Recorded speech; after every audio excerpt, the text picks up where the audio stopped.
all right. What's going on, people? How you guys doing out there? Out there in the crypto world, my favorite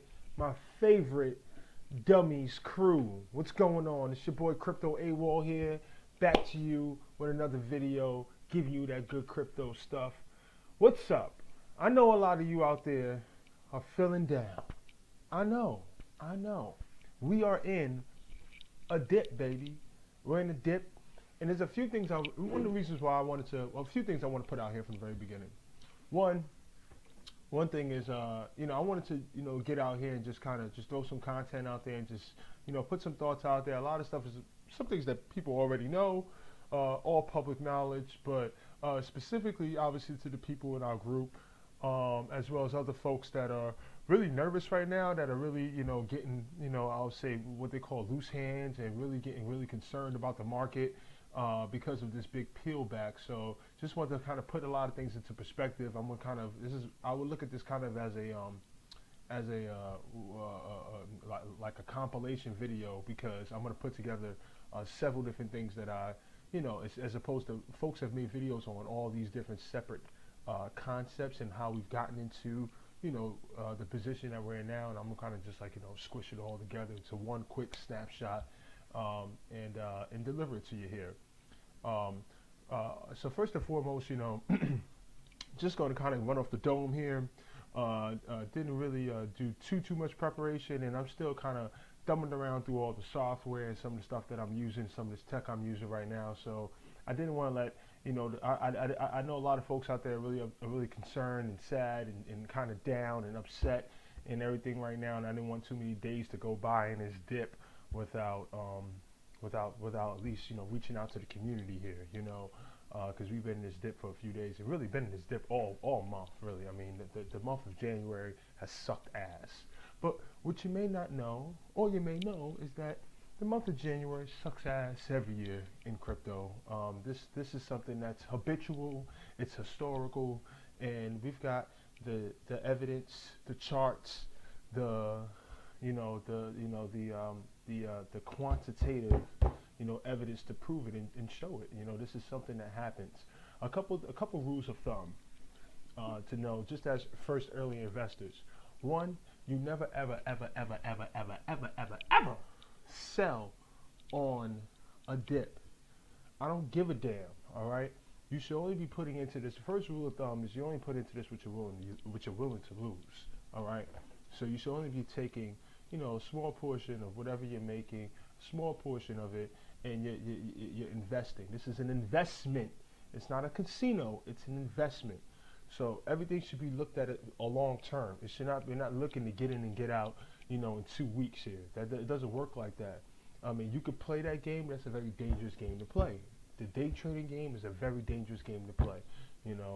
These are investments. And one thing about the cryptocurrency market, and if you notice, what else is down right now? Our stock market. These markets are starting to mirror each other. We're starting to see, as the crypto market takes a dip, so does the stock market. Why is that? Because most people have diversified investments. People that are really into this, that are smart investors, that are savvy investors, they're not selling a house and doing the stupid shit that you see other people doing, like literally putting all their money into crypto and praying to God that something goes to $20,000 Bitcoin. That's no. People that are smart, that are savvy, that understand the game. This is a portion of their portfolio. They have a cryptocurrency portfolio, they have a stock portfolio, they have a real estate portfolio, they have diversified assets. So when one starts to tank, they start to look for other ways to complement for whatever loss they have. So they may sell some stock, they may move out, they may look to move around some of their investments in order to compensate for whatever losses that they're taking. So you have a lot of that. You see how these markets are starting to mirror each other. I almost want to go ahead and say that these markets need each other. They almost need each other, because one thing I know specifically that I do, when I see a coin that's coming out, or it's about to ICO, or anything that's on the market now that is tied to a real company, even if it's not on the stock market, I'm looking at that company, I'm looking at some of the stuff they're doing, and I love coins that are backed by, real physical companies that you can actually, check out. It's not just a blanket coin business or coin token. It's a real, actual, publicly traded company. So I love looking into that. And then what you also see is that some of these publicly traded companies are getting into blockchain.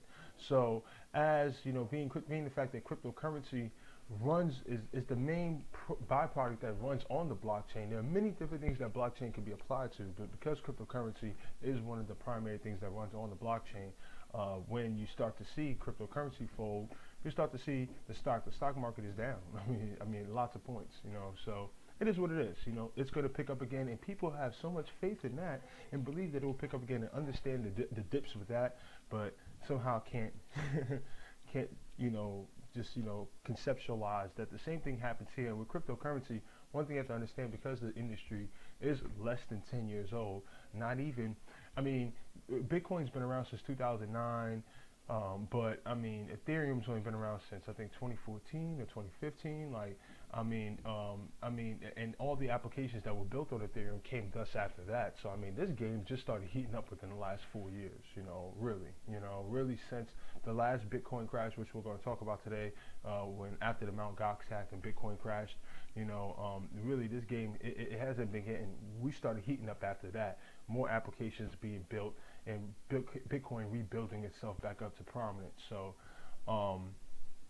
that's just a little background there for you. But you're never selling a dip. You only put in what you're willing to lose.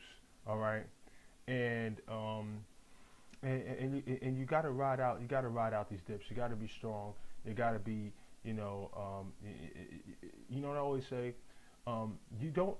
And I'm looking at my portfolio. My portfolio has completely shrunk. I was up like 300%, the whole portfolio. I'm up. I was up in multiple different coins. We're talking about, 2,000%, 4,000. I mean, some of these things I flipped over 30 something times. I'm telling you, like, and I mean, all that wiped clean. I mean, we peeled back, and I'm gonna show. We peeled back to basically almost like the like November like price point. So you look here on CoinMarketCap. The market cap right now, if we refresh the screen, we're right at around $440 something billion. I mean, this is way off of the all-time high. And I'm going to kind of go through, where we've been, where we are now, and where we're going. Look at that. We're still going down. Don't be fooled by the up from the last 24 hours, because things are up from yesterday. Because yesterday we were down in the shitter, because we're still very much down, right? But, just to kind of get my pre-thoughts out here, because I know I'm just rambling here. My pre-thoughts is, hold on tight. One thing about the cryptocurrency industry is that what you see happens in the stock market, what takes years in the stock market, happens literally in months and weeks in this market, because it's only 9 years old, less than that. Like I said, really a few years where we started really building a full market with all these different cryptocurrencies. 1,512 different cryptocurrencies to invest into, over 8,500 marketplaces. That right there is because we're still a very young market. These swings, happen, more often. They're more profound, at this point. Until the market really builds and has more sustainability, we're going to deal with these major upswings and downswings. So you just gotta, once you start learning the game, you start learning, hey, when to be patient. You know what I'm saying? And if there's something that you want and it's at an all-time high and it's going up and everybody's buying it, you've seen it, it's got freaking 200, 300% gains in a day, and you're like, man, I got to jump on this. You're going to learn, oh, wait, I'll just be patient and wait till the next dip until it peels back, and then I'll go in on a dip. And you'll know that when the market is super high and everything is going well, and you'll know that, hey, we're at an all-time high now. I've got a lot of profits. I'm not going to be greedy and just try to hold on and wait for everything to go all the way through the sky, because that doesn't happen. I know that there's going to be a peel back coming. There's going to be a correction coming. And you're going to know then, hey, I'm going to take my profits where I can and go ahead and salute the game and keep it moving. I mean, now when I say take profits, I don't mean that you're taking everything off the table and selling everything and getting out the game, but you know, you want to sell enough so that you pull at least your initial principal out. And then you can play with the profit in the market, but at least you're getting your initial principal out. At least you're getting some profit out the game. Maybe you're going ahead and you're forking that into something else, and you're moving your money around. You know, maybe you're cashing some back out. To manage that. But you know, you're going to learn that this market moves up, it moves down, it stabilizes. It's just like any other market, but this thing is more profound. It hits more harder. Like you'll see 20, 30, 40, 50, 60% swings sometimes over a week. You know, 100%, things doubling in just a few days. You see that stuff happen all around the market, because you know the market is very young and it doesn't take much money to move some of the stuff. And sometimes just a little bit of news here and there can make something go one way or another. So these are things that are common, and you're just gonna once you learn this and you understand it and you embrace it and you accept it, the same way we do accept it with our stock market, and same way we accept a lot of different things in the industries that we understand today and that we're comfortable with, we will accept this. So, and the market will eventually, once again, pick up. It will stabilize, and before you know it, we'll be back on a high again. Things will be up again, and you'll be wishing to God that you'll be saying to myself, "Oh man, why did I get Bitcoin at 9,000?" I already know. Within the next month or so, really over the next few weeks, I think February is going to be a month of, a good month for us. I believe, we hit a couple dips, and I'm going to show you some of the stuff that's been going on here and why. And I promise that, like I said, you're going to be wishing you see these prices again. Under $1,000 Ethereum, under $10,000 Bitcoin. When Ripple was under $1, Ripple will be, back on the rise. I mean, it's one of those things that people are a little funny about, but Cardano, great technology. I'm going to come back here and go through all the stuff that I like that are on the dip now, Oh, I was saying, don't let that green fool you. If you hit this view all, you can see 24 hour and then really the 7 days. So over the 7 days, since last week, basically everything's in the shitter.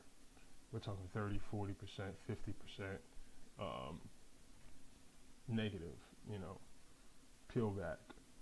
Lots of stuff, everything, 20, 30, 40, 50%, some of your favorite coins. And this is discounts. Imagine if you walked into, this is a discount, baby.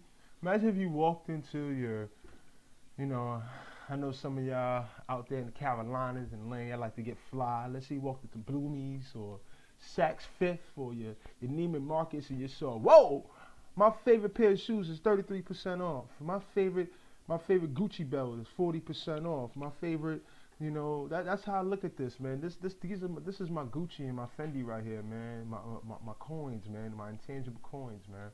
You know what I'm saying? I love, like I'm looking at these Loop Ring and Denicoin. This is stuff I've been invested into. I'm like, dang, I invested into this. I already have a position in Electronium and Digibyte and ALF. I already have a position in a lot of these coins, and I'm like, man, I can go ahead and get more now, man, on the dip, man, and build my position.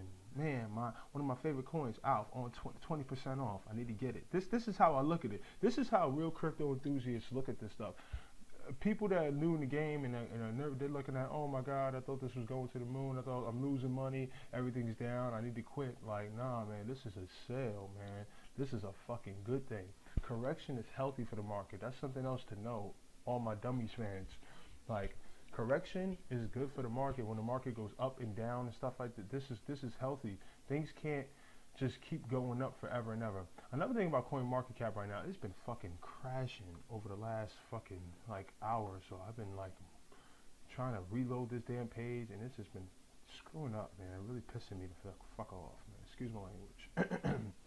I've been having to freaking reload the damn page 100 times.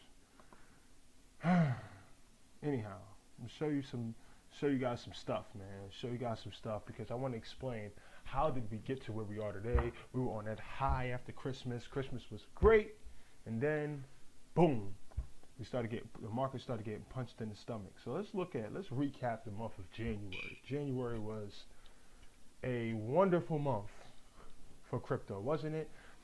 I just look at, I got into this towards the end of last year, and I look at, you know, you look at the how this kind of story got put together in a way where, you have folks, Bitcoin, Bitcoin, started really rising, after September, October, started going over 5,000, and I got in, probably when it was right under 5,000, and the let's look at the last month.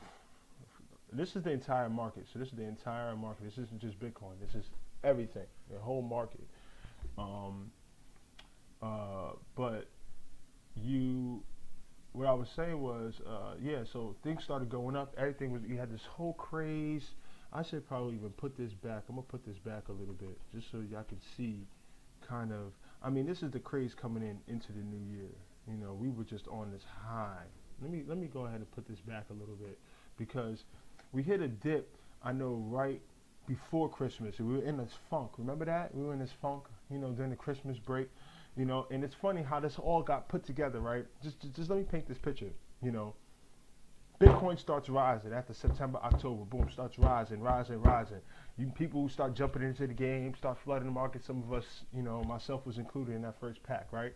And then, you can't wait to talk to you couldn't wait. I mean, I think that around Thanksgiving time, it had hit another high. It might have hit. I think it might have hit 20,000 the first time around Thanksgiving time. So we were, we were. I'm actually gonna let's see. I'm gonna run this back. Let me run it back to November because we're basically right back. We dialed back to like basically November part, basically where the market was at in November. So I'm gonna go ahead and 11.3. Let's go ahead and do that. Go back to the beginning of November. Hopefully this coin market cap lets me do this. But paint this picture. You run into Thanksgiving. You're telling all your family about it. Everybody's excited. And then I remember we hit it. Because this is how we go up and down. I remember right before Christmas, man. I wanted to, I couldn't wait to get to Christmas dinner to talk shit to all my relatives. And then we hit this massive dip at Christmas. Right before Christmas, and we were in this dip. And then after that, going into the new year, we just hit a spike up, almost an unhealthy spike, but. Here, let's see. We go back, early November, boom, boom, boom. The whole entire market was at 200 billion. If we go all the way back to like the beginning of November, the entire market was under 200 billion dollars. That's like nothing now, when we look at it. I mean, now the whole market is at 400 billion, so we're just double right now. But I mean, we've seen the market go all the way up here, which I'll get to, all the way up to 835 billion dollars. We've seen a market, well over 830 billion.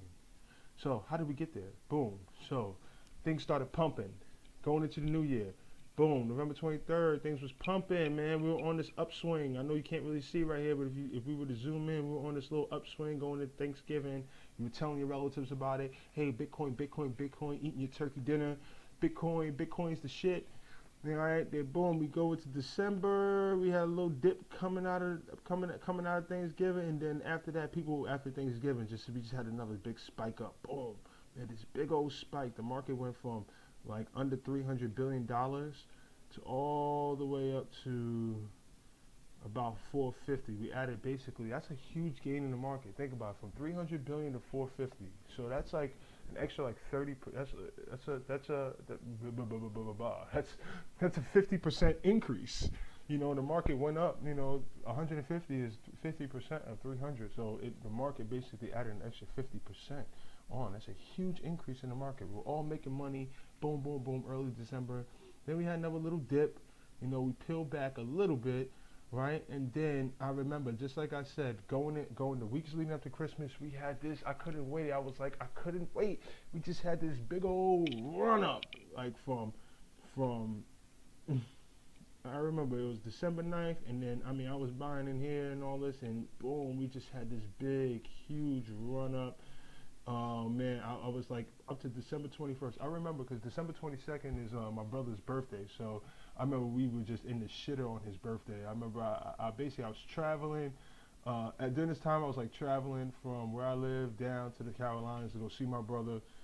for his birthday, and things were great. And I was like, yo, we're gonna get this Bitcoin. I'm gonna get you hooked up with your Coinbase and all that shit, man. The shit's on the high. The market's on the high. I remember it was hot. Like it was all, and I couldn't wait because we were traveling for Christmas. And I was like, yo, I can't wait to get, to the family and put them on to this Bitcoin shit. The market is booming right now. Market was booming, and then December 22nd, boom, we hit a big old dip. We peeled back from, we went all the way up.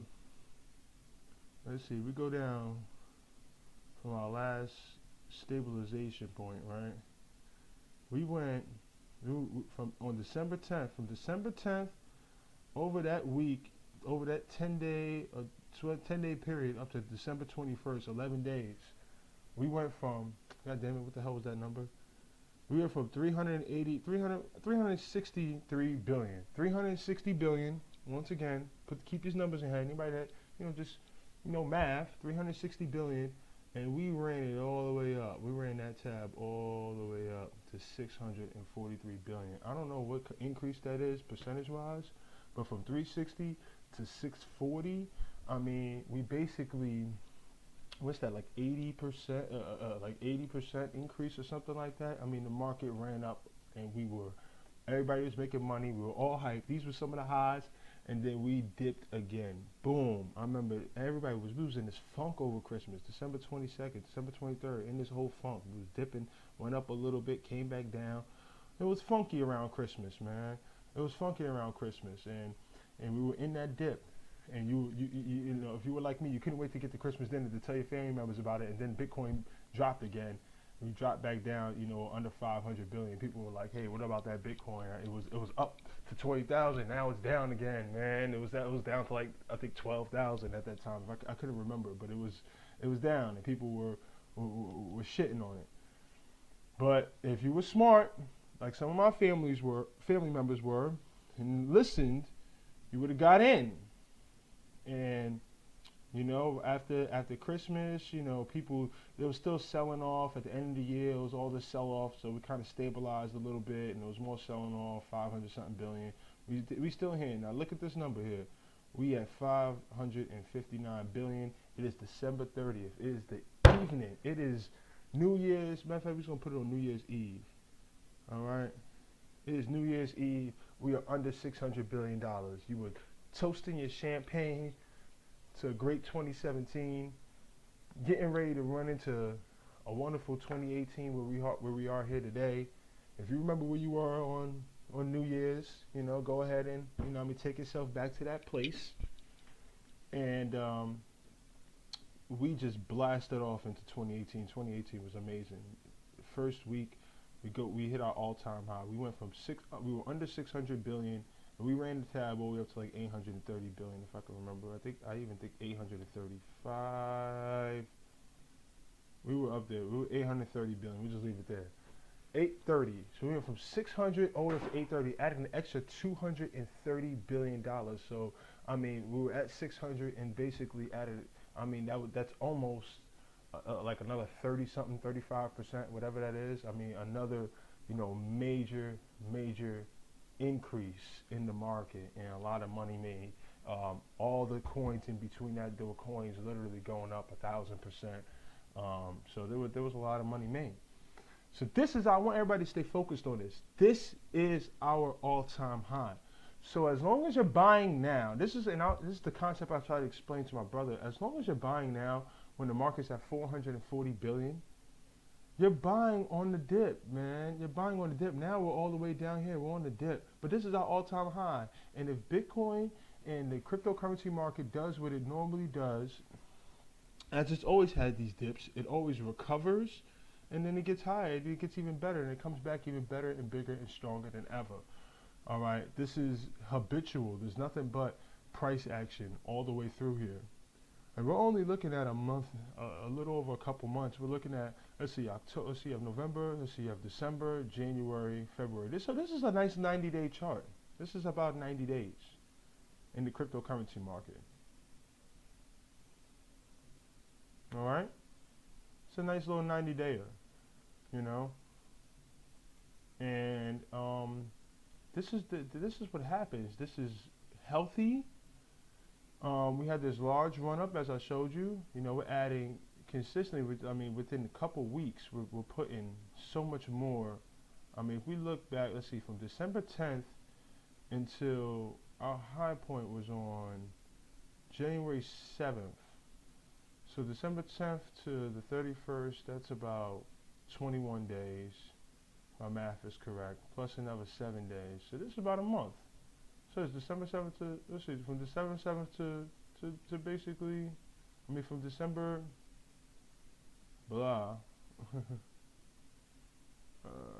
Let's look at it from here. Yeah. Let's look at it from here. From the 10th. Yeah. That's basically about a month. From the 10th until the 7th, we're talking about a month. 30 days.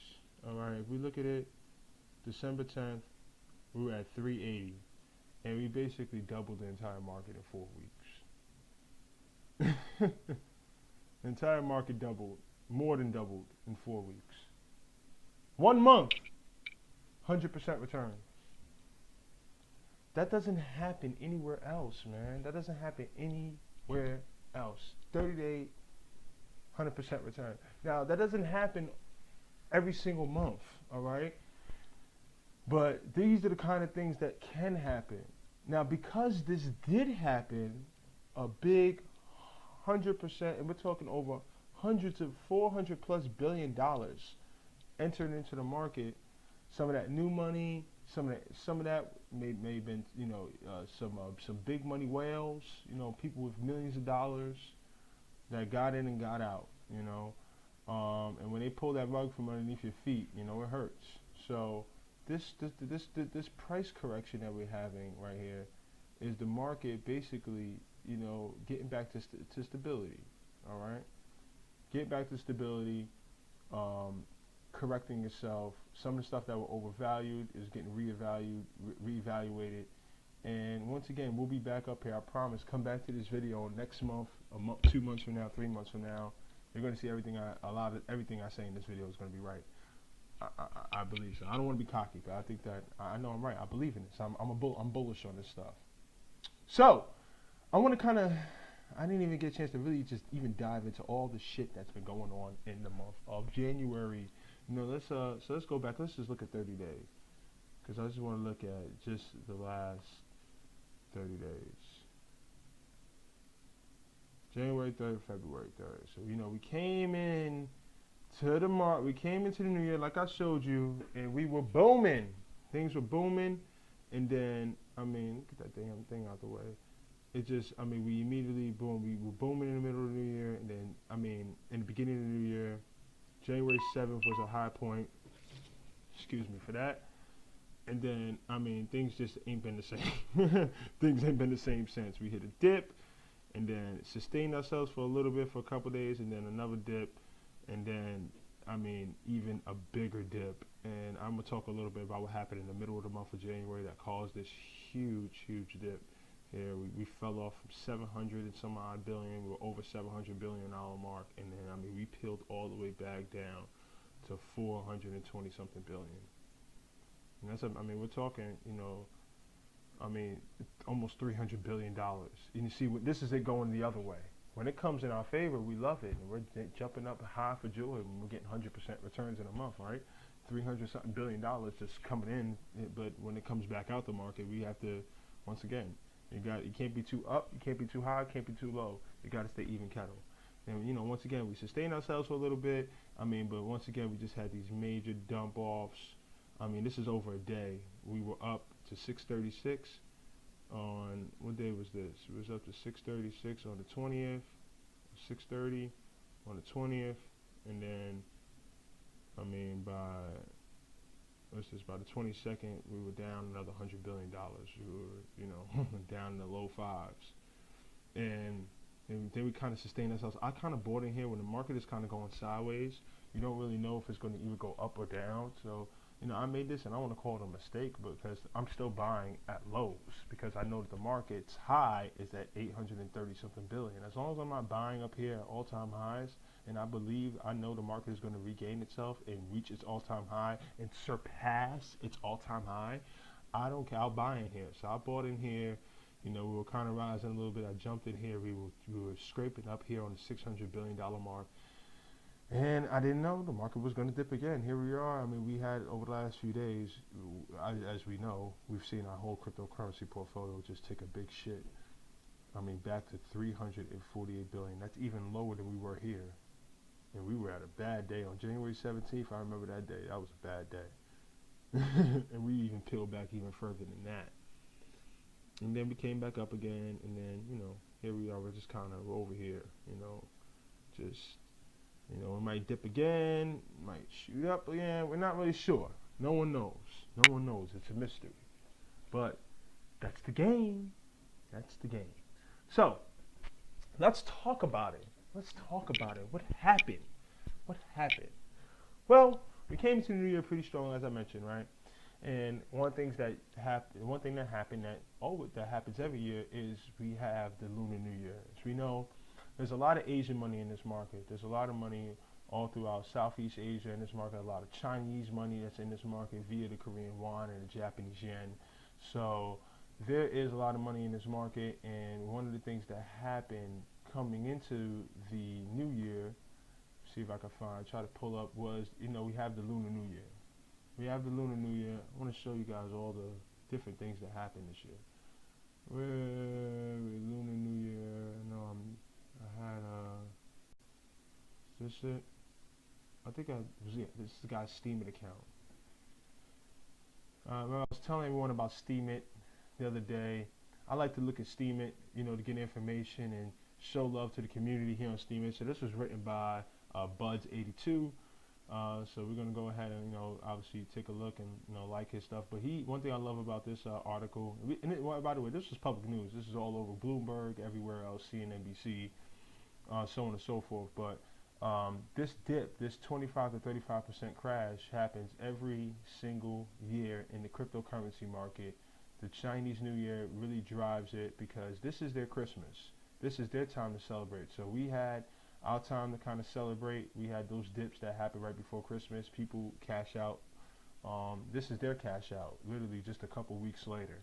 So usually a few weeks beforehand, a few weeks before the Lunar New Year, there's just this major mass of money that's moved out of the market via the Korean won, via the Japanese yen, and other resources because of the Lunar New Year. This is also one of the biggest migrations on the planet, migrations that happen on the planet every single year, because folks go back to their country and they buy these tickets, and that all causes a lot of market fluctuation. But one thing I like about this gentleman Buds that he did is that he posted the graphs to show this dip every single year. So this is from 2014, the beginning of 2014.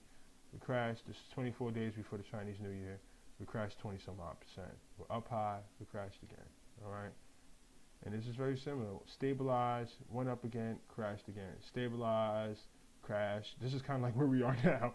You know, stabilized, crash, and then it went up. So, I mean, you can kind of look into this and then crashes again. We might crash again. You know, I mean, we might not crash again. I don't want to call it crashing, but we might correct again. You know, it's all healthy. This is 2015, went up. This is let's see, we had about 30% peel back. About, you know, once again, a few weeks before the Chinese New Year, the Lunar New Year, you know, up, crashed again, stabilized itself.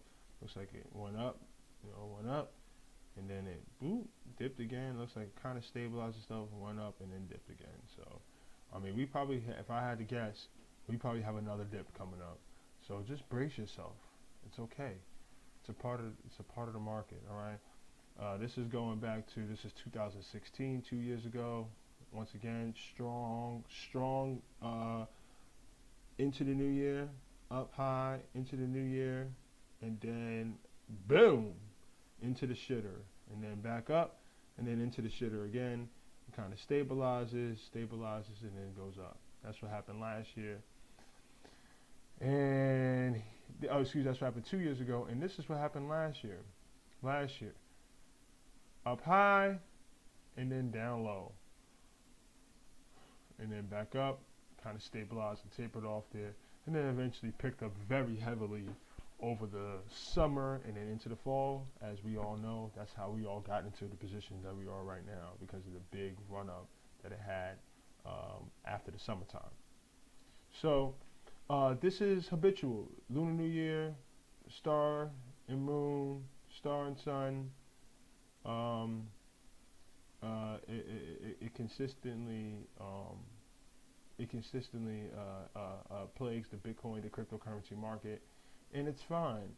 It's just something that you have to prepare yourself for. Maybe next year, to maybe sell some of your profit at the end of December or in early January before this big dip happens, and you stay ahead of the game.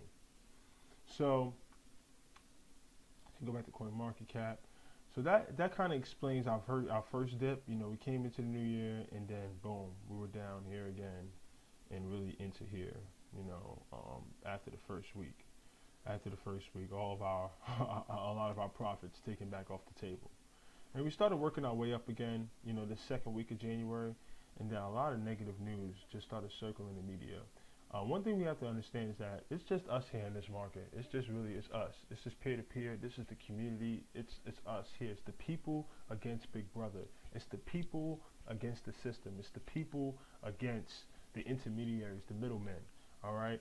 So the media, what CNBC and CNN got to say and shit like that, like I'm not really, I'm not taking all the FUD, the fear, uncertainty, and doubt, the FUD that they are spreading. I'm not taking that shit. I'm taking that shit with a grain of salt because they're always going to tell you, oh man, Bitcoin is crashing. Don't buy Bitcoin. Don't buy Bitcoin. It's a scam. It's a whatever they want to say about it. It's gonna go through the floor. Listen, man, that's their job. They're ran by the banks and the governments, and these people are going to say whatever the hell whoever's lining their pockets. We're not lining their pockets. We're here for each other, so we line our own pockets. A lot of negativity started spreading. What was the first thing that happened? South Korea came out. South Korea was talking all that shit, saying, hey, they plan on banning cryptocurrency exchanges. So they were going to make it really tough. The Korean won is really, really, really strong in this market, and and if you can click on any one of these publications, but all this stuff happened basically in the middle of January. That January 15th time frame. We started seeing this news circulate, seeing NBC right here. Middle of January. Then they came out really like last week, and they said that they weren't banning cryptocurrency. So they basically told you that they were bluffing. And a lot of these countries are starting to do that. They're starting to spread negativity and FUD just so they can get the market to dip, just so they can go in and buy up mass, while the market's low. I mean, they do that shit on purpose. They play that. They know the game. You don't. No offense to, you. That's when I say you, I'm not talking to you personally. I'm just saying, in generally. So South Korea, they began their FUD. Indonesia followed right behind them. I remember this shit like it was clockwork. This is Indonesia, another CNBC article. CNBC was really good with spreading the FUD.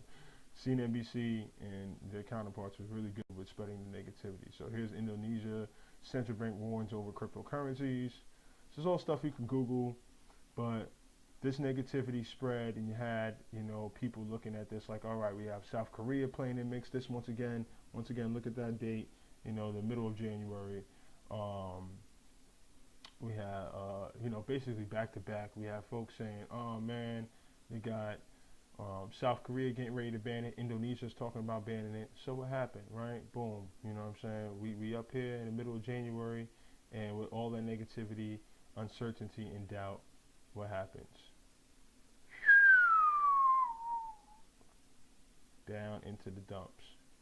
What else happened? And something else happened in the middle of January, as you all know. BitConnect, the known Ponzi scheme, the known lending platform that people were getting scammed out, that people were basically getting scammed out of. Look, I pulled this article up. It's a UK article. I just pulled this up because I wanted to show you how silly this shit was. But this also, once again, around that middle part of January, the BitConnect scam got uncovered, and that also caused more negativity, more FUD in the market, more people to distrust cryptocurrency. So people, heartbroken families who lose life savings. And by the way, once again, I understand the family's heartbroken. I have empathy, but anybody who's putting their life savings into this is a goddamn fool. All right, you don't put your life savings into this at all. You put a portion of your money. You put a portion. It's an investment. It's not a casino. Um, but this is an article just basically talking about the BitConnect situation. BitConnect was once a $2.7 billion market cap size company. If you look at BitConnect now, BitConnect, I think last time I saw it was under 50 million. Um, I don't want to change. Let me go open up a new window. I don't even know. Wasting my time even looking at the BitConnect coin price because I do not plan on buying any at all, no way, shape, or form. Even though I'm not even gonna go into it. I'm always looking at the people that are involved in BitConnect heavy still, and they still are talking very positively about it. I don't know why, but they are.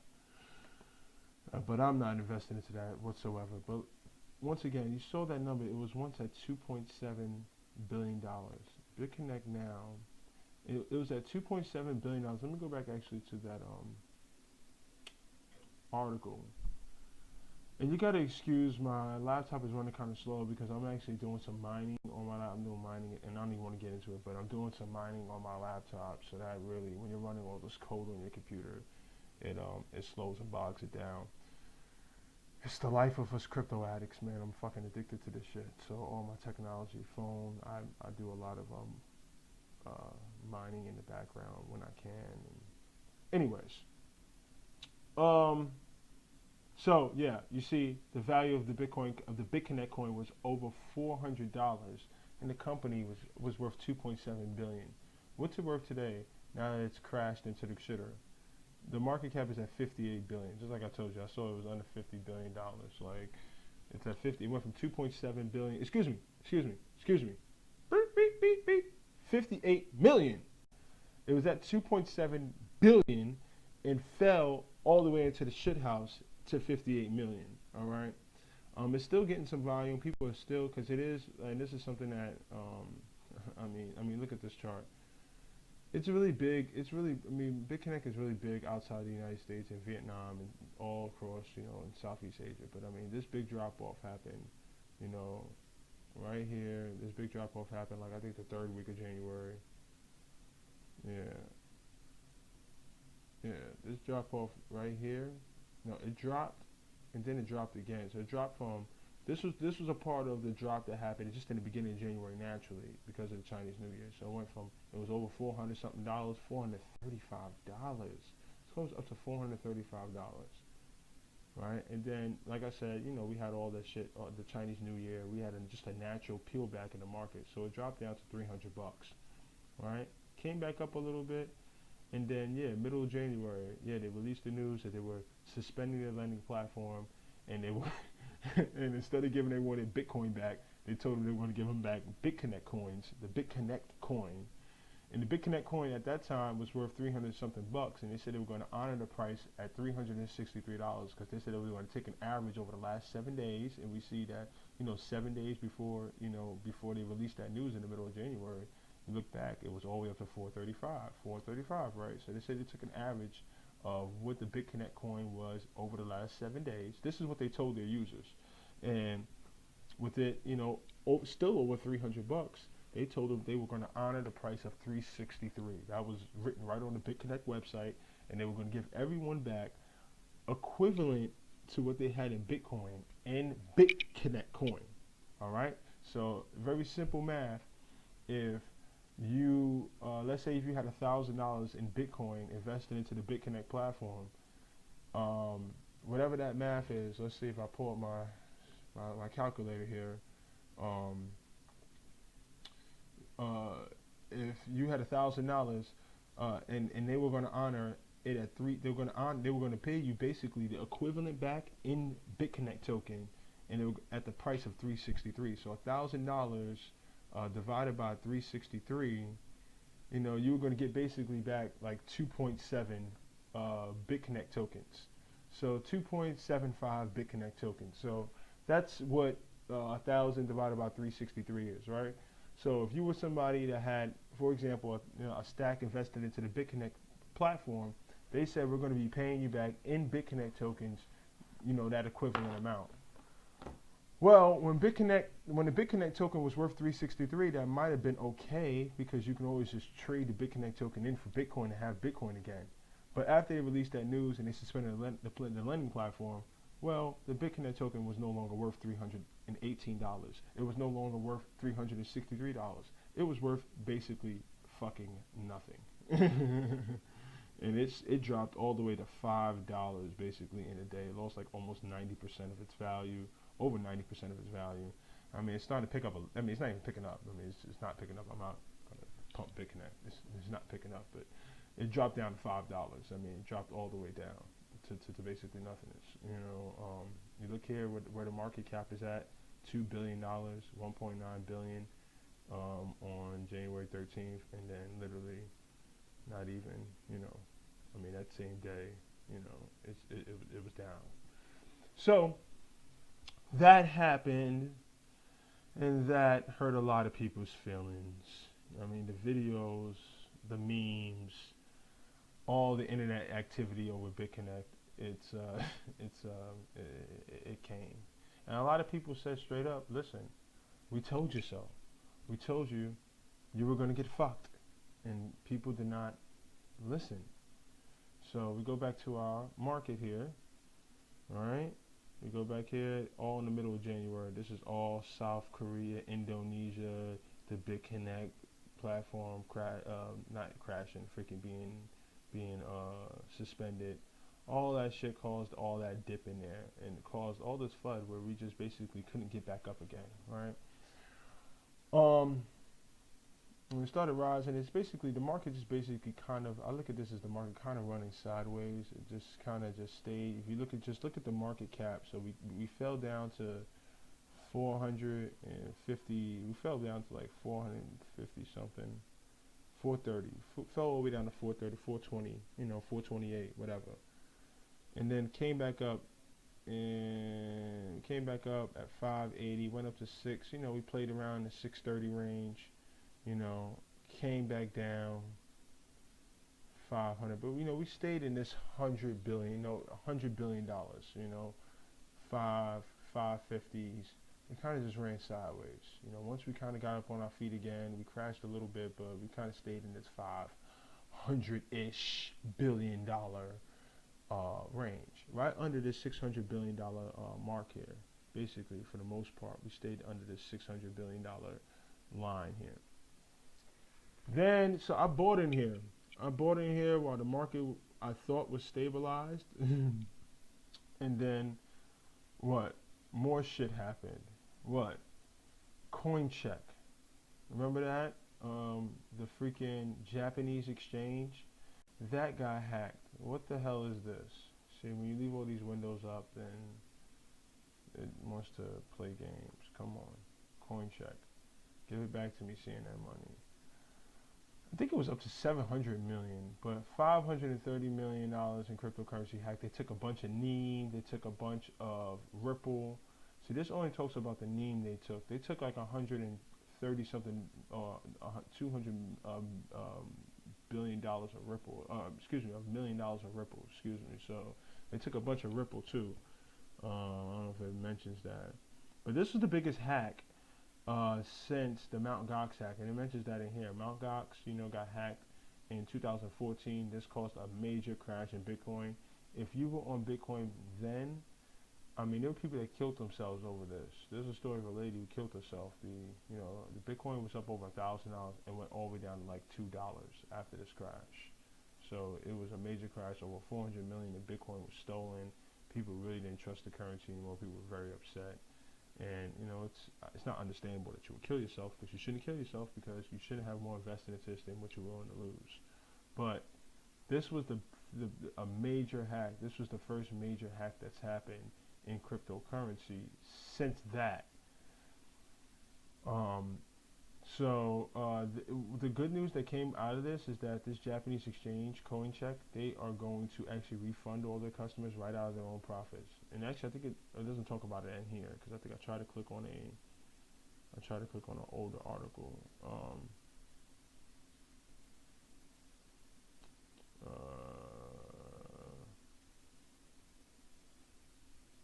so But yeah, CoinCheck, they're going to actually refund all of their customers their money, and they actually winded up, and this is a whole nother conversation for another day. They winded up, they didn't catch the hacker, but the Neem coins and the Ripple coins are definitely. I know the Neem that the person took, they basically the wallet that they exchanged it to, the Neem company basically stepped in and froze that wallet, so the hacker can't access that wallet or he can't basically deposit or withdraw funds out of that wallet and move it into something else. So they basically shut down that wallet.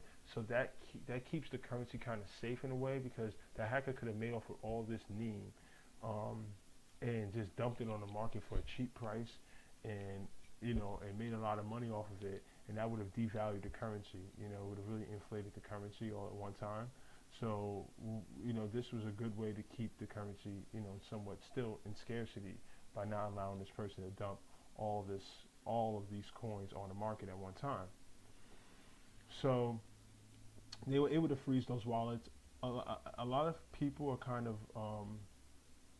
how can I say this? They're kind of, it's a double-edged sword in crypto because if a hacker comes in and hacks your wallet, you want there to be some type of corrective action. You want there to be some type of punishment, and you want there to be a way for you to get your money back. But the truth of the matter is that in this industry and in this world, like this, we're preaching decentralization. We don't want any third party or big brother or governments coming in to try to regulate. We want self-regulation. So, and I feel very sorry for all the victims that were a part of this hack. But at the same time, we have to also remember this is cryptocurrency, and if a hacker takes your coins and it's now in their possession, in their wallet, they are the sole owner. I know it sounds fucked up, but they are the sole owner of those assets. And I don't really like the idea of these companies being able to come in, Ripple included, being able to come in and freeze accounts and freeze wallets, because that now sounds like Big Brother is now sticking their nose in it, and they can control certain things. Because think about it, if the Neem company can jump in right now, and this is how I think, and I want everybody to kind of really wrap their heads around this.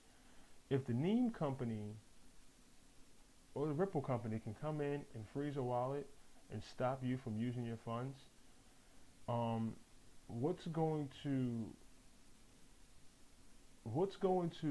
stop um, them from doing that?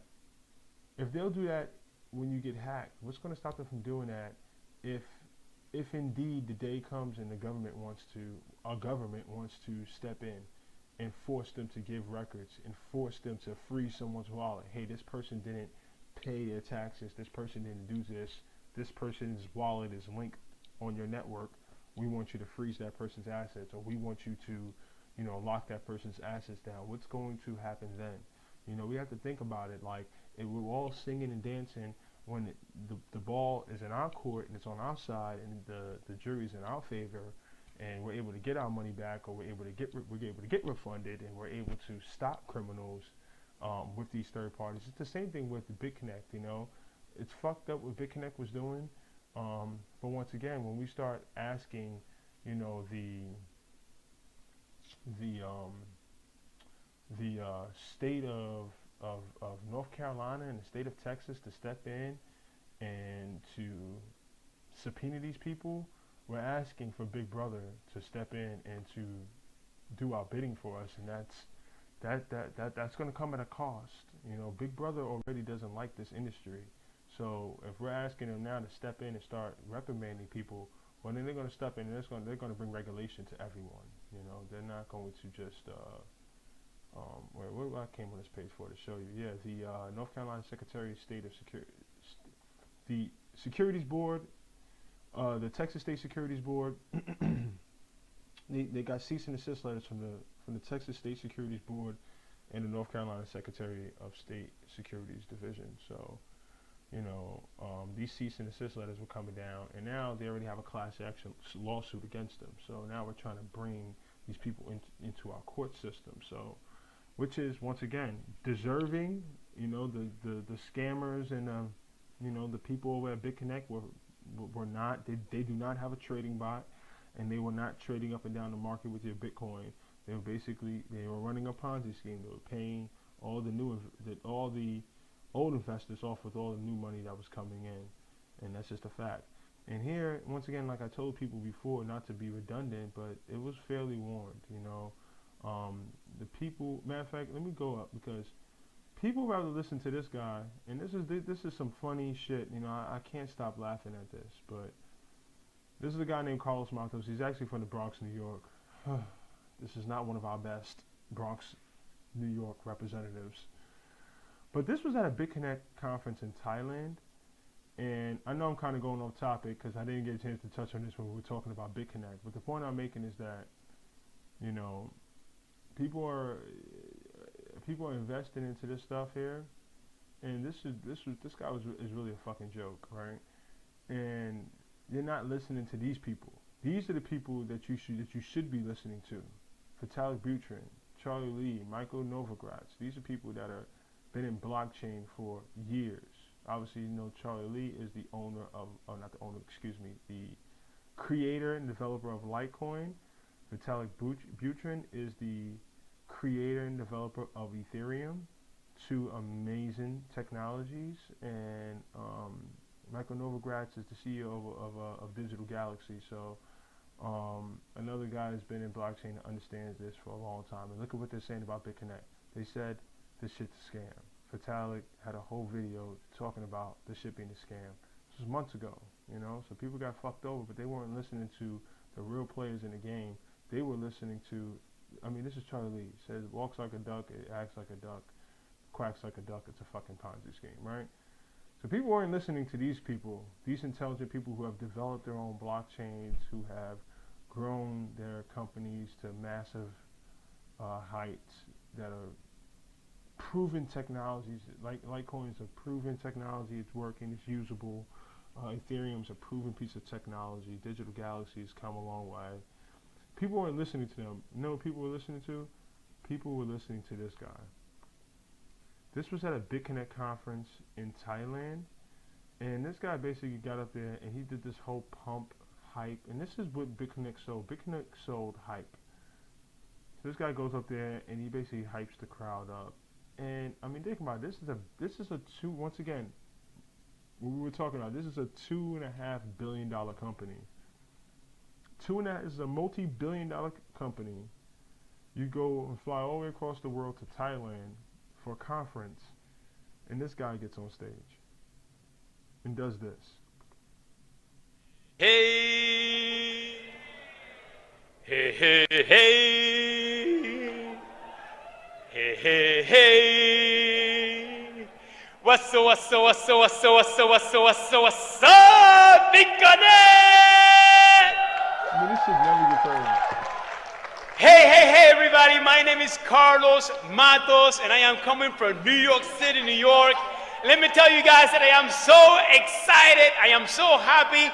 I am really so thrilled to be right now sharing this amazing, glorious, super and exciting moment of my life with all of you guys. And let me tell you that we are really changing the world as we know it. Mm-hmm. The world is not anymore the way it used to be. No. BitConnect! Wow! BitConnect!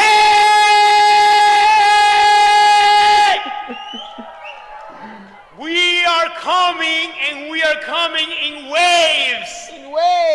We are starting, and we are going to actually go all over the world. We are belting the entire world. Let me tell you guys that I started 137 days ago with only $25,610. And right now I am reaching $140,000. Whoa, what's up? And let me tell you that I am actually earning around around $1,400 on an everyday basis, 7 days a week. What? What? What? Oh man, the stream is fucking up.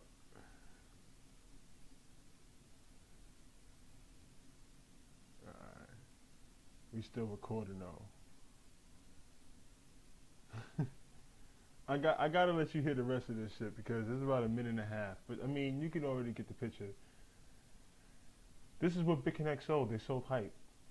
They sold hype. They sold guys like this who was telling you, look at how much money I made. They're not talking about technology. They're not talking about the trading bot. They're not talking anything about the underlying technology of how people are making money. They're just telling you people are making money. Whenever that happens, that's a fucking scam, okay? This guy right here can't explain to you shit about blockchain, can he? BitConnect is a blockchain. He can't tell you anything about the BitConnect blockchain, but he could tell you about, he could tell you that the world is not no way it used to be anymore. You know what I'm saying? He's sitting, I think one time he even, this guy could barely put together, a formidable sentence. This guy's telling you the world is no way it used to be anymore. I am now secure financially. The stuff he says is like it's so off. But I don't want to get on Carlos too much, man. But let me finish up the video. Let's see if it'll play. I am right now independently. Financially independently. I am saying to so many people who said that this was going to be a con artist game, that this was going to be a scammer game. Hey, you're going to lose all your money. My wife still doesn't believe in me. I'm telling him, honey, listen, this is real. No. That's a scam. Motherfucker. I said, but wait, I'm going to go to the bank. I'm going to get my Bitcoins. I'm going to actually put it into dollars. Here, they're right on the table. No, that's money that you took from another account. I'll say, what am I going to do? Then I said to myself, you know what? When I started to put $10,000 a day on her, on her table, then she's going to say, whoa! Yeah. Okay, that's real. Oh, yeah, that's real. So, guys, I want to tell you something. Faith and belief is the one thing that we all need to be able to change the world. And right now, I believe that in this room, we have the seed that's going to germinate and that's going to explode into an amazing opportunity for us to change this entire world. I am so proud, I am so honored, I am so excited to be here right now. And let me tell you something, that each and every one of you has the opportunity to become like those amazing people that we know here from Vietnam. Hey, my people from Vietnam. Yeah. Making so much money that they can probably have a real hard time counting it. But you can count it now. So guys, let me tell you, I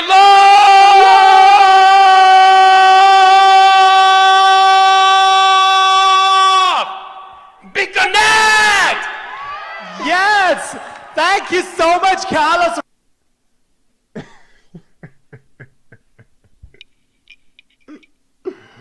That shit don't ever get old. I mean, and it's so much funnier watching it now in retrospect when he was like, he was on this high. He talked way too soon. This shit was in November. Mind you, this shit crashed in the middle of January. So he was all hype. Like, literally, like a month and a half before this shit crashed.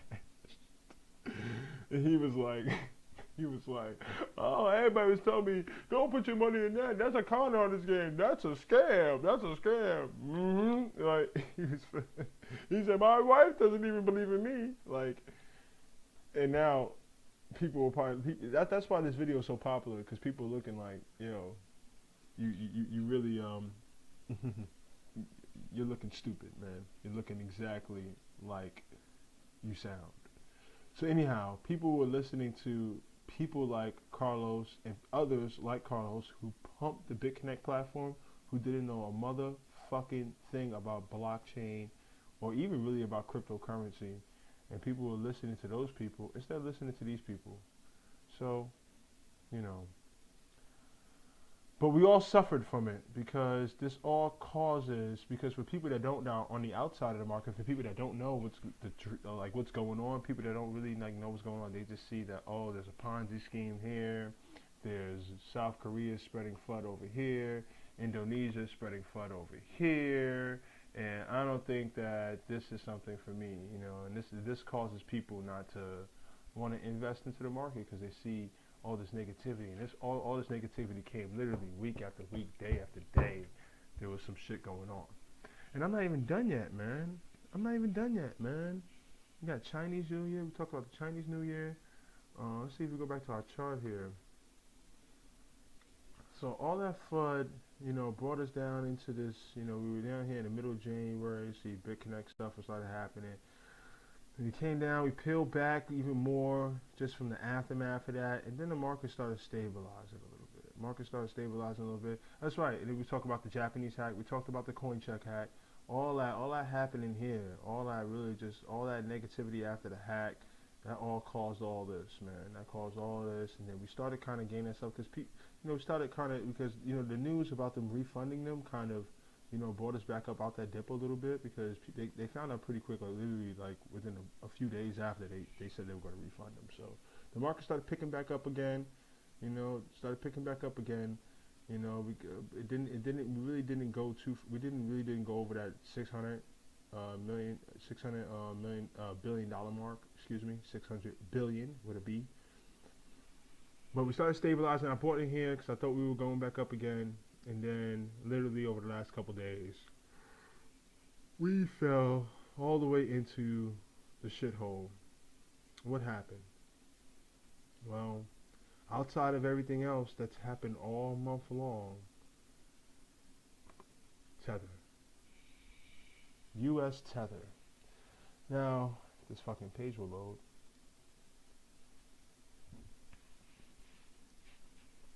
U.S. Tether is just in simple terms, and we'll actually go to the market. Let's go to the market here. Let's go here. Let's go to the market. Let's see, it's best to go right here since I already have the coin picked up. U.S. Tether coin was created by Bitfinex. Bitfinex is one of the top exchanges, and it's under the company, the Tether company. All right, so it's back to $1. It's supposed to be tethered to the U.S. dollar, and this is literally your floor. This is a way for people to have stability in this very volatile market because the market, as we've seen, goes up and down, up and down. If you don't want to take those rides, if you got some profit and you want to hold on to your profit, but you don't want to cash it all the way out the system yet, you can put it into this U.S. Tether coin. Every single coin is supposed to be backed by a U.S. dollar. So if you could buy 50 U.S. Tether coins for $1. You see right here, for $50. You see right here, it doesn't have all this market fluctuation. This green line is the price, and as you see, it's basically a straight line. Yeah, it takes a little dip every now and again. It does take little dips, to like 98 cents, and stuff like that, 99 cents, and it's had a lot of price activity here. Really, and let's look at it over the last month. This had a lot of price activity, but it's supposed to stay pretty even around $1. It stays around $1. Sometimes it dips down to 99 cents, 98 cents. Let's see how far it got down here. Yeah, it basically got down to 98. But it stays around $1. And what people do is people use this as like a tool to basically to save their profit from the fluctuation. So let's say if I bought Bitcoin at 10,000 and I'm holding on to my Bitcoin and Bitcoin goes all the way up to $20,000. I've got $10,000 in profit and I want to save that. If I keep holding on to Bitcoin, I know that Bitcoin is going to go down again to 15,000 and 10,000 and now down to 9,000. I don't want to lose my profit. So if I want to save my profit, I could take $10,000. I could take the $20,000 that I have in Bitcoin, and I can split it in half and take $10,000 of it. Excuse me. Yeah, I could take my. Yeah, I could take whatever. I could take my whole $20,000 in Bitcoin, and I can put it into U.S. Tether, and I'll have 20,000 U.S. Tether tokens. or I could split it in half and just take my profit that I have. Since I'm up 10,000, I put 10K in. I got a $10,000 bid. This is an example. This isn't true, but let's say I bought a whole Bitcoin for 10,000, right? When it was at 10,000, going back a couple months ago, and then it went up to 20,000. And I wanted to save that $10,000 in profit. I could take $10,000 in of a Bitcoin, and I can put it into US Tether, and I will have 10,000 US Tether coins because each one will be worth $1. And I will hold on, and that will be my profit. Now, when the market takes its dip again and Bitcoin's back down to 10,000, now I could take that whole $10,000 in US Tether coin. I could buy another Bitcoin. Now I got two Bitcoins, because now I could take my profit and I can buy in now when the market's dipped and the market's low again. So it's a really neat tool to use, and it's a way for you to kind of save your profit. It's a great store of value. But there's some issues with it, and one of the issues with it is when you go into the terms and conditions of the US Tether coin, it's very, even though they do say that they're backed by a dollar, they don't really show you who's behind this company. You can't really look into really who's behind this company, and no one's ever seen any proof. No one's seen the bank accounts or the securities or anything that they have. Anything that they have of value that will show that they actually have If you look right here, you see, wow, they get a lot of value. You see, they have a circulating supply of 2.2 billion. So they've printed up over 2.2 billion dollars, and their circulating supply basically matches their market cap. Just about. It looks like this is actually just a little bit more. How much money's in the coin, how much money's is in the market for the Tether coin. But they've got 2.2 billion coins circulating, so they should have a dollar that matches every coin, which they're saying right here they do. They're saying, look, we have 2.21, we have 2.217, so 2,217,000,000 coins printed that people own, and we have $220 billion, $2,220,000,000 in the bank. That's what this means. This is how much money that they're saying that they have. So, well, if that's true, we want to see the proof. And once again, people kind of were complaining about this, and then I think the SEC got involved. Yeah, the SEC did get involved. And they want to start regulating it. They're like, hey, we want to see, you've got $2 billion in the bank and you're saying you're backing the US dollar with something. Well, now that you're messing with the US dollar, we want to subpoena you. So they subpoenaed Bitfinex, and they subpoenaed the Tether company, and I think they're having a meeting coming up on February 6th. I got to show it, but like on February 6th, they're going to have a meeting. So coming up on Tuesday, they're going to have a meeting where they're going to be discussing this. And this article is talking all about it. You could just type in Tether company subpoenaed. I'm not going to read through this whole article, but it's on Bloomberg Tech. There might be a little video here for us to watch. I don't think it is. Oh, yes it is. We'll see if it loads. It doesn't load. I'm not waiting on it.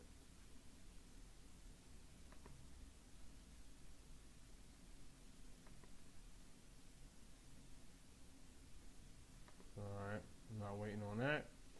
But Tether has yet to verify that it holds $2.3 billion in reserves. They're supposed to have this money in reserves, and the SEC is getting involved. So the U.S. commodity, so basically, they sent subpoenas to them on December 6th to the virtual currency venue, Bitfinex and Tether, blah, blah, blah, blah, blah, blah, blah. Yep, U.S. Commodity Futures Trading Commission and the SEC are involved. I know the SEC for a fact is involved. Yep. CFTC, that's the Commodity Futures Trading Commission. Let's see what she said. Oh, she declined to comment.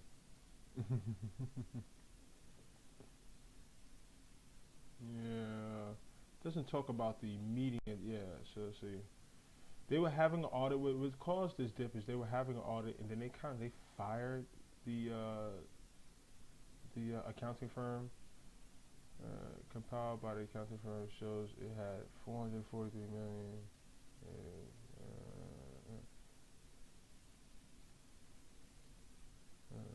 So those were valued at 420 million that day.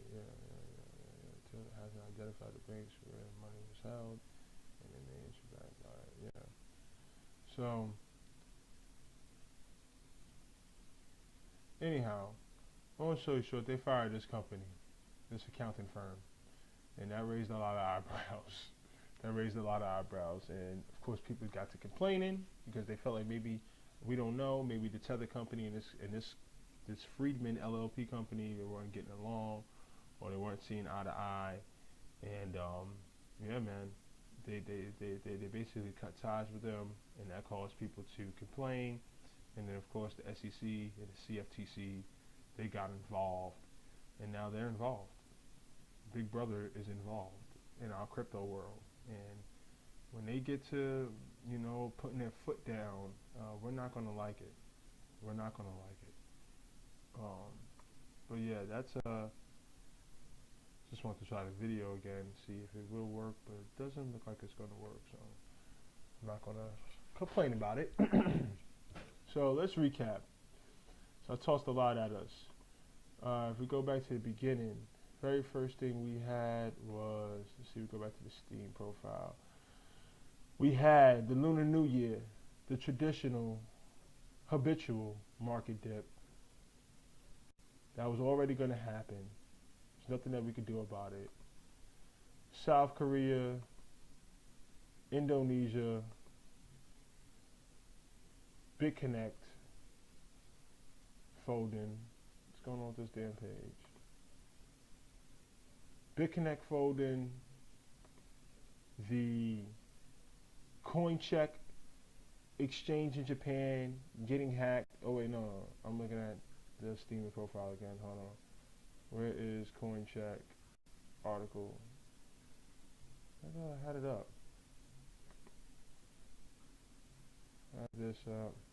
Anyways, the CoinCheck, that company, that exchange, that got hacked, and then we ended the month with U.S. Tether being subpoenaed, and people really becoming fearful that this can go away, or becoming fearful that they're not owning up to their word, that they are basically not scamming people, but they're basically lying to people, telling them that they're backing their their their coins that they're holding with an actual U.S. dollar, and they're not.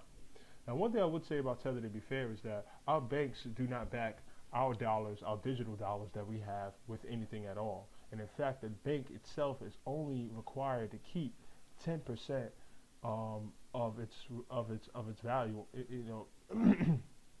10% of its reserves in liquid value, in actual liquid form. So if we all race to the bank right now and try to pull off our money out the bank, the entire system will fall, our entire economy will fall to the ground. We can't do that. It's already understood and it's accepted in modern day society that there needs to be money in the system in order for the system to stay alive. And the event of everyone cashing out all at one time is very highly unlikely. And if that were to come, it would just hurt. It would completely wipe the market clean. So, I don't really care. I don't really use U.S. Tether. If U.S. Tether does go away, there will be more. From what I understand, there are going to be other alternatives that are going to pop up into the market. There are going to be other stable currencies that are going to, look to back their cryptocurrency with something that's hard, that's stable, to allow people, because this is a very, very useful tool if you know how to use it properly, and you can really save yourself from going, or at least save your profits, and hold on to them, and not lose them during the market fluctuations and the market dips. Now, you will miss out if the market goes up and spikes up after you move it to U.S. Tether, because mind you, it just stays there at the dollar. But for some people, that's okay. They like stability. A lot of people, you need stability in this market.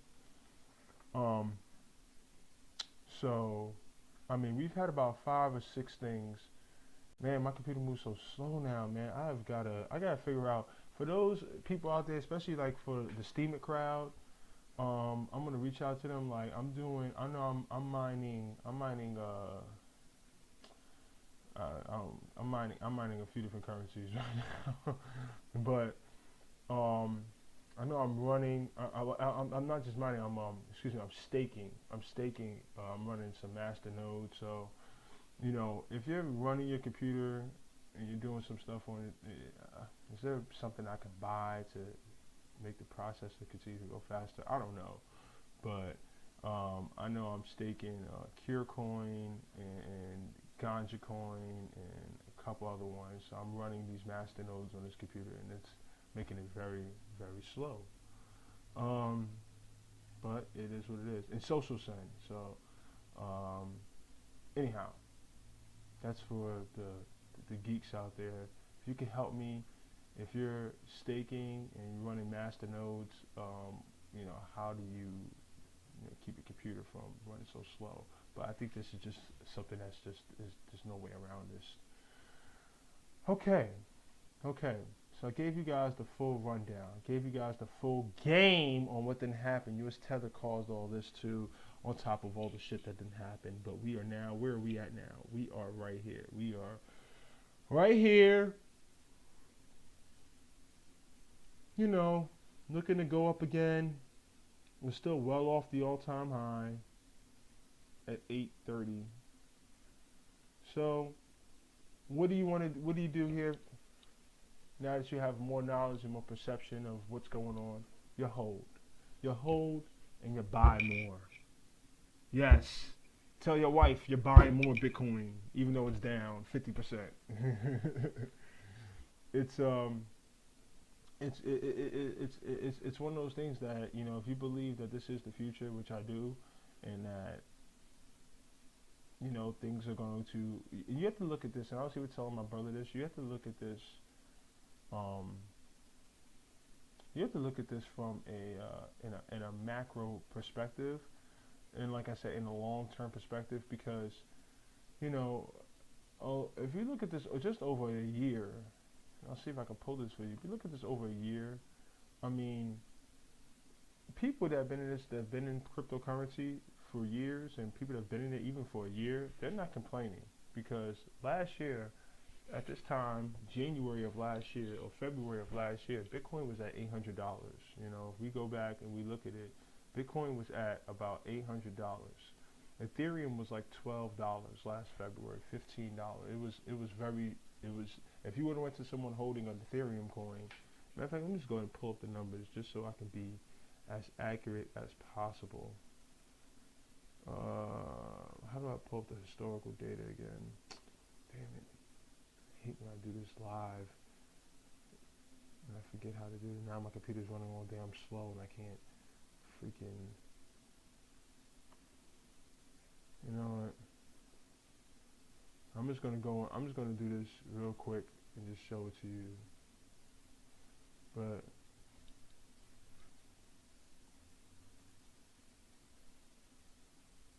there's a way, I'm gonna actually do a video on how to sort through coin market cap.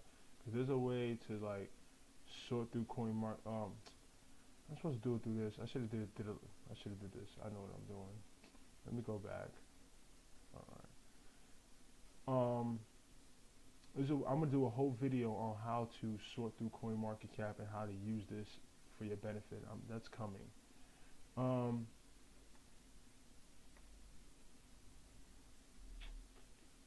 Year to date. So we look year to date.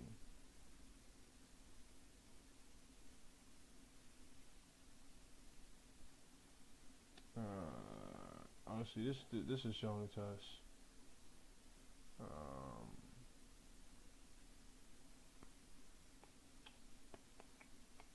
Right. This isn't. Oh, this is year to date because it's taken from. I'm thinking last 12. I didn't go last 12 months. I'm thinking year to date is like the last 12 months. No, I'm like, what the hell is this I'm looking at? Okay. So here we are. We go all the way back. Alright.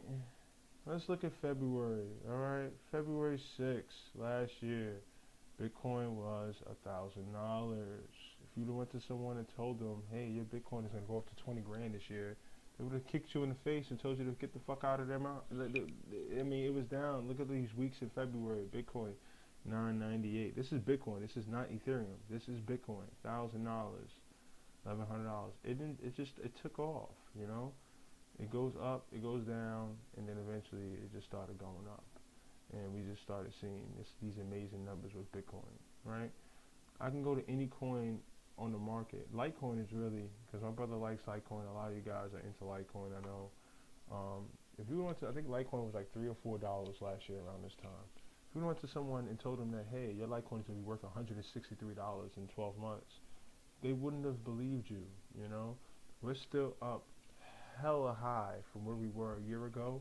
And you look 6 months, a year, the rule of thumb, what I'm trying to teach here, is look 6 months, a year, 2, 3 years down the road. You know, look down the road. You know, invest you know, just what you're willing to lose, and be willing to be in the game for some time. Don't be somebody trying to get out the game in 30 days, because it's gonna you're gonna constantly go through these upswings and downswings. You're gonna be high when the market's up, and you're gonna be all down on yourself when the market's down. All right, so we've seen Litecoin go all the way up to 300 something dollars. I know Litecoin has been up to 380. It hung around the 250 range. It's been up over $300. You know, I know. Here we go. I think 314, 319. You know, at the end of December, 360. Yeah, I think this is the high Litecoin. Litecoin's been all the way up to 350. I think Litecoin has even been up to 380. If we look at the other charts, this is just the day it opened, because I know it's. I want to feel like it's been even higher than that. But let's go back a year. Let's go back in time. Look at how low these numbers are. February 4th. So 1 year ago from tomorrow, a Litecoin was $4.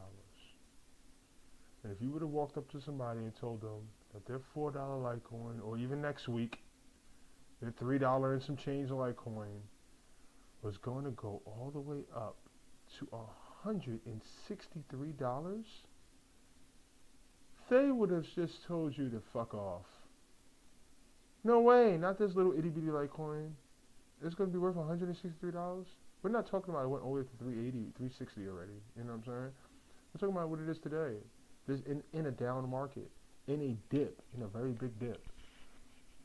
Let's take out. The last one I'm gonna do is Ethereum with this, and you know, maybe I'll do Ripple too. No, I'm not gonna do Ripple. Ripple was worth like so many, like tenths of a penny. You could have gotten thousands of Ripple for like nothing. Maybe I will do Ripple just because it is a top coin. And there are some, I shouldn't inflict my personal feelings here. I mean, I own a bunch of Ripple already, so I mean, but Ripple's, the community is very split on Ripple, so I don't want to even go down that lane. But here, Ethereum, we see it, it's at $900. Ethereum, I know I've seen it up to, you know, it's been up to 12, 13. I want to say even went up to almost $1,400. Yeah, 1397. All right, so January, middle December, middle January, Ethereum was on its high at $1,400. One thing I love all about this, that even through the dips, Ethereum has really held its own. Ethereum is a great store of value. It's really held its own. 1,000, 1,100, it stayed in that range. I mean, of course, it's come down now a little bit, but you know, it's been up over $1,000, $1,100. It stayed in its lane. It stayed in its lane throughout the market fluctuations. Let's go back, way back in time. If you've been in this for a while, you remember a long time ago, and we're talking about a year. Once again, you should be looking past a year if you're really looking to invest. Like, asking you to wait 6 months or a year is not a long time, you know? It is not. This is investing, baby. You know, you should be thinking about your children and all that good stuff, but, I mean, a year ago, you could pick up an Ethereum for $11. $100, you know, a little over $100, you could have 10 Ethereum in your pocket.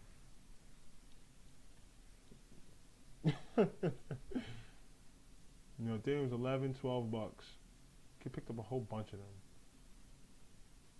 And then, you know, the spring is where it really took off. You know, it looked like spring is, at least last spring was a big spring. And it just never looked back. And I got in, I remember seeing Ethereum here in the 270s and 300s, and it was so boring. It just stayed in the 200s for so long. Stayed in the 200s and 300s, and I was like, if I knew what I knew now. Then it fell back again into the two. I remember all of this, and I'm just like, oh, God. If I knew what I knew now, man, I just can't believe I wasn't getting on Ethereum then. Like, a little bit more. I mean, I was on it, but I should have been buying whole coins, like, and I did. I mean, I do own whole Ethereum, but I should have just bought. I should have bought more. Just should have bought more.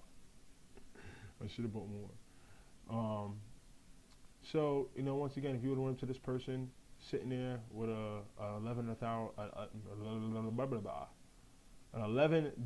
Ethereum in their wallet. You walked up to somebody. Once again, this is tomorrow, a year ago. You know, if you walked up to somebody, told them, "Hey, your $11, $12 Ethereum is going to go up to $1,000, which is 100 times gains. If you can get 100 times gains out of that, they would have given you a middle finger. All right, it's just not something that people would have been able to conceptualize, and it happened. So I hope that you all come back to this video after we've had a wonderful 2018 year of success, and you remember this dip, and you remember, shit, yo, Austin was right, man. I'm happy I hodled. I'm happy I held on to my cryptocurrency. I'm happy I staced. I'm happy I stayed true and I stacked my crypto. I stayed true and I stacked my crypto. I staced. You know what I'm saying? The whole year or whatever, and I stacked and I'm on top. And you know, because this, like I said, you know, you see right here through the, you know, from the market charts that this happens every year. This is the nature of the market. This is the nature of the beast. You know, this is what we do. I pulled up a video. We'll see if I still have it. Oh yeah, I do. Let's shout out to this guy over at Your Altcoins. I'm going to. I gotta show you something. This is like. He kind of just goes through again what I do. He uses this. I actually have this login information. He uses TradingView to show you exactly what I'm telling you right now. And he just explains this in a nice, quick, fun way. Just goes through the market over the last few years, just like I just explained, just like we saw in the Steemit post. Really fun, and I like to give credit. I could have done this and, you know, not given the credit, but that would have been really lame. So I want to give the credit to Your Altcoins, that YouTube channel, and he just goes through once again and just explains this in a nice, fun, quick, easy way. This is a couple minutes, but just, you know, we could watch a couple minutes of Carlos Matos from BitConnect. Let's watch a couple minutes of this because he just explains this in a nice, formidable way. Fun, easy. You're gonna get it. Hold the rule of thumb, or not the rule of thumb. The point is hold your Bitcoin. Don't be a dumbass and sell it under 10,000. Don't sell your Ethereum. You know, don't sell it for a loss. You never sell for a loss in this industry. We're in a bull market. Things are going to pick up again.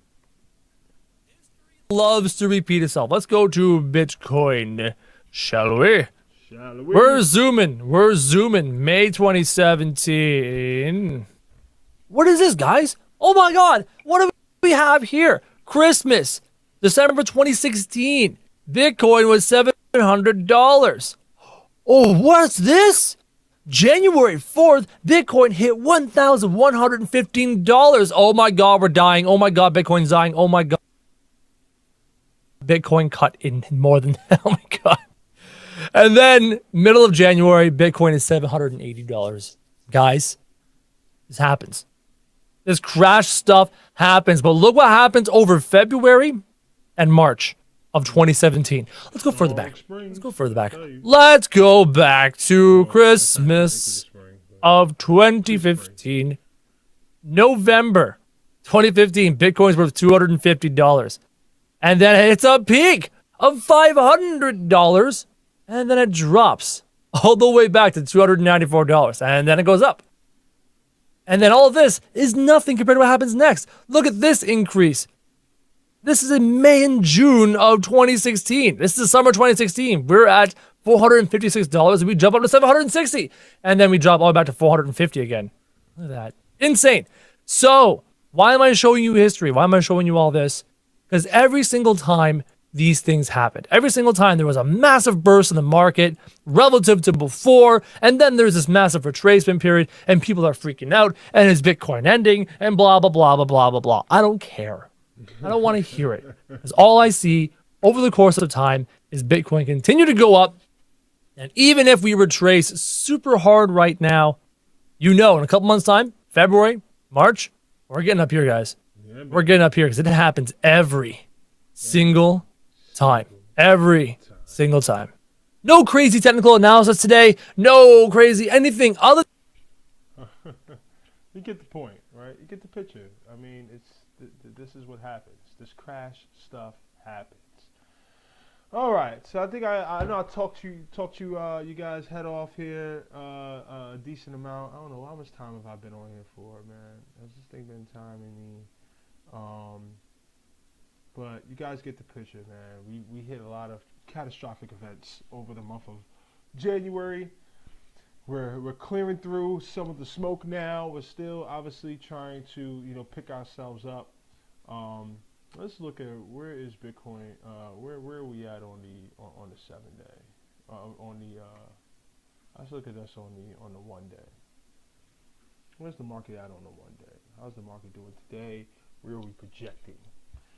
But point of the story is you hold, you chill, you buy low. What I am going to do, for those of you who have stuck around and have heard me run my mouth this long, I am going to run through the market. I'm going to tell you all the things that I'm looking to buy. All right, this is in no way, shape, or form financial advice. There's no way, shape, or form you do have to do what I do. But I'm just going through because I've been watching this market for a while now. I'm going through and I'm going to pick out all the things that are sales.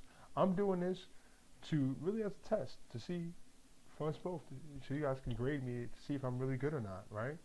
Because if I name this stuff and this stuff shoots up over the next couple months, it's gonna bring more validation to my channel to show, man, this guy can pick this stuff out. This guy knows what he's talking about. I'm gonna go through basically maybe the top 50, 100 coins and just pick out the stuff that are on the low now, that are just good buys. Think that you should take a look into the technology and make a formidable personal financial decision on whether you want to get in or not, because this stuff is, there's a lot of stuff you can pick up right now for the cheap.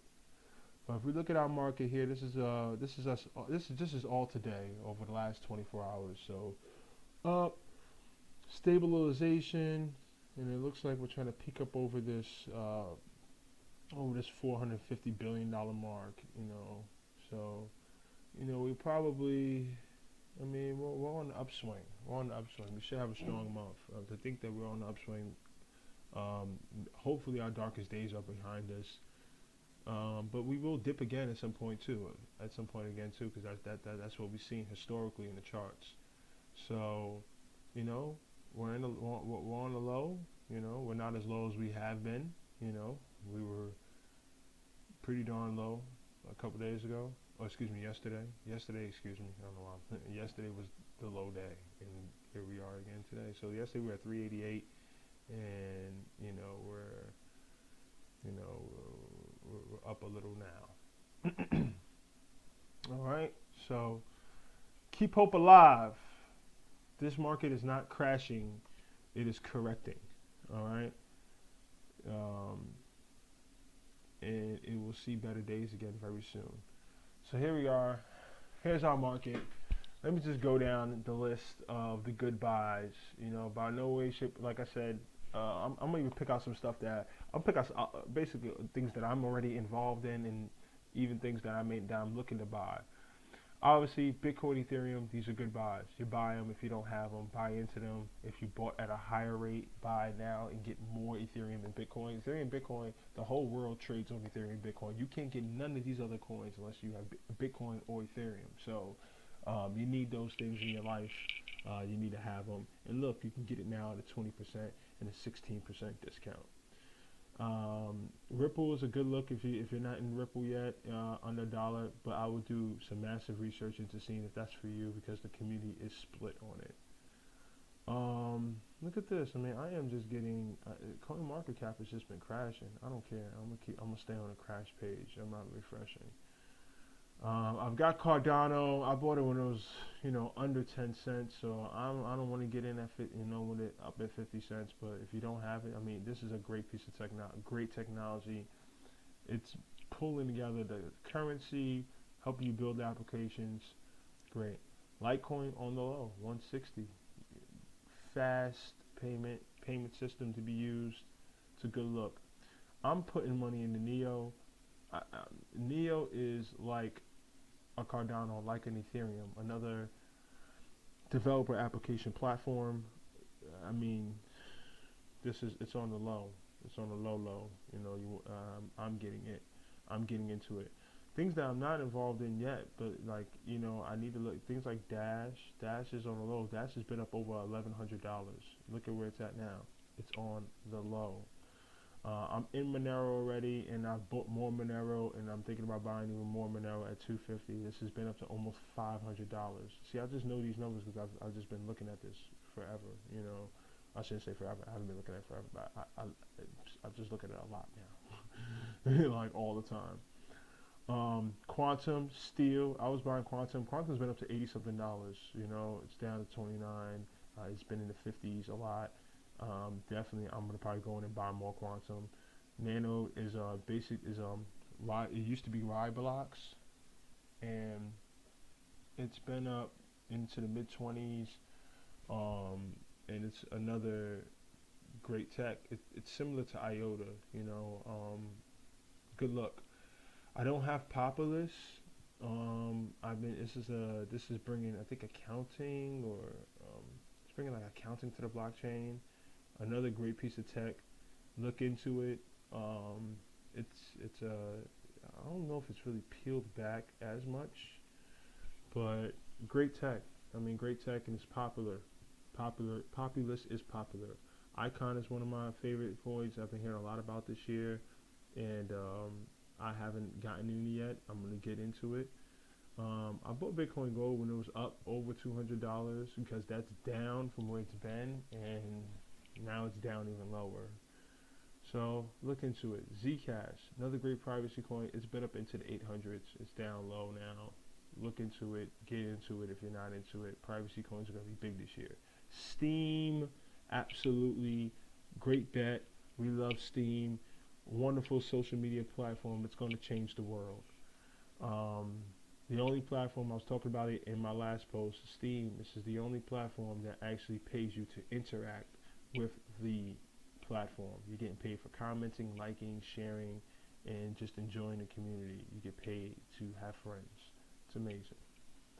Binance Coin is the token that's used on the Binance platform. Binance is like the top 3 exchange in the world, so it gets a lot of volume a day. This coin has been up over $20.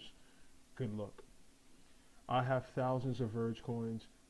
I bought in Verge when it was a penny. I rode the wave all the way up to 26 cents, and I did not sell at 26 times gains. So I make my mistakes too, and I held and hodled, and I fell all the way back. I'm still at 6 times gains, but it's well off where it used to be. And I'm not really sure. Another major privacy coin. Look into it. I think it's a good bet. I think they've already released their beta, I believe. So they're already releasing their platform for people to use. So it's when people have working technologies, they usually move pretty good. I've got Sidecoin. I've got thousands of Sidecoin. I bought that when I was even under a penny. And this is storage. So dealing with cloud storage, helping you basically sell off some of your excess cloud storage and purchase excess cloud storage from people.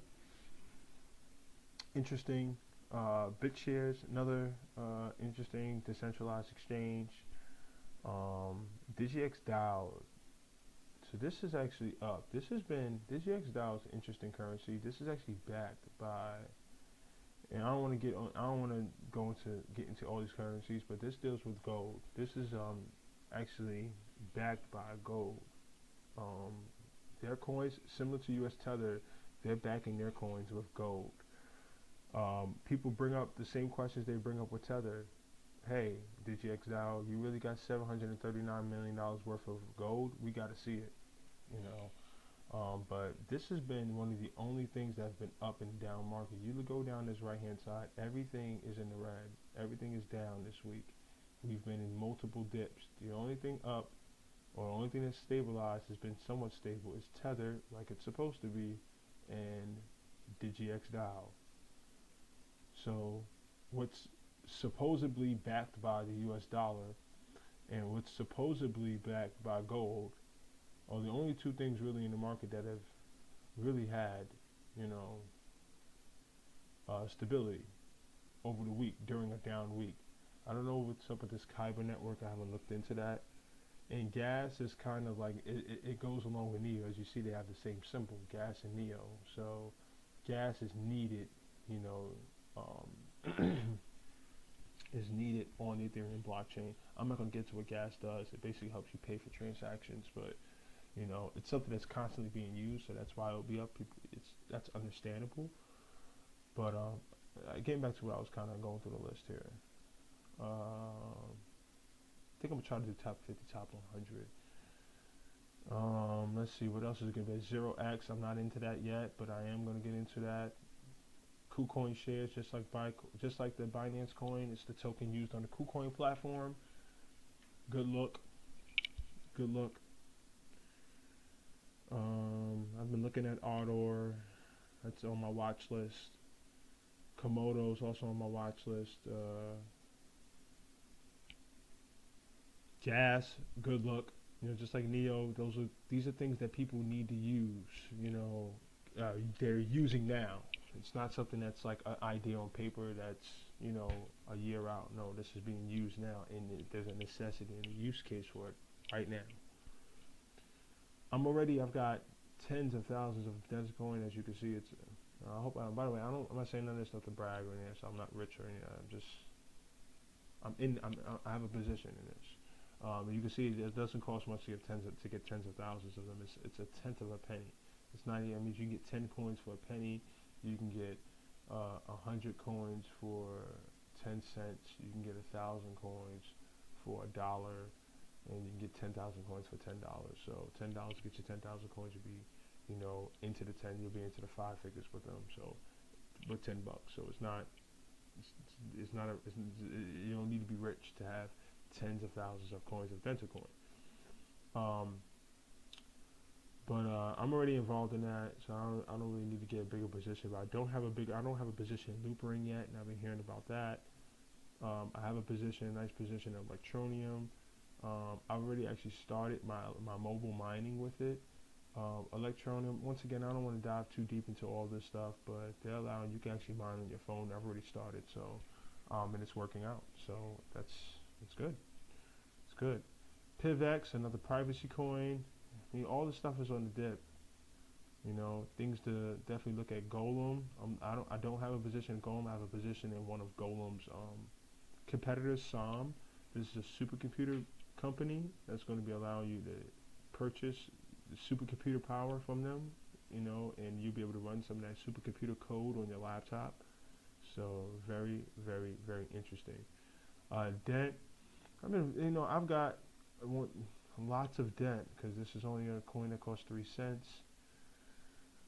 I've seen it up over 8 cents, 10 cents, I think. You know, it's come back down. It's dealing with Wi-Fi and wireless network, decentralizing wireless networks. I've got, you know, a bunch of iOS token. Some stuff, you know, you want to put on your watch list. Look into the technology. Ethos, I've heard a lot of good things about it. I'm jumping in Ethos. I'm in the syndicator already.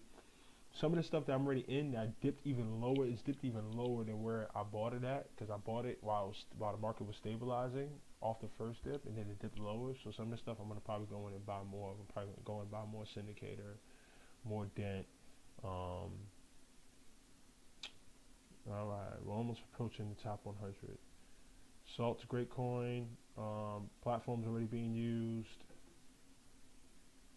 Power Ledger, another great coin. dealing with solar energy. Smart cash, I looked into this. I've been wanting to buy this. I'm going into this. Another great, go check out that website. Great website. I've got a bajillion kin. As you can see, it's not even, I mean, this thing is not even a freaking, this is like not even a thousandth of, it's basically like less than a thousandth of a penny. I mean, I've got an unbelievable amount of kin. If kin even goes to, if kin even actually goes to a penny, I'll be in a good space.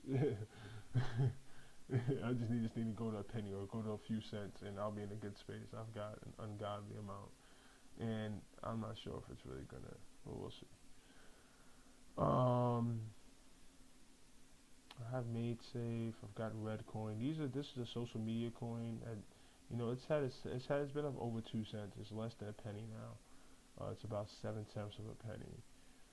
So some of the stuff, like I said, it's peeled back a lot, but you know these are popular. These are things that people have talked about, that have had their heyday. Red coins had a heyday.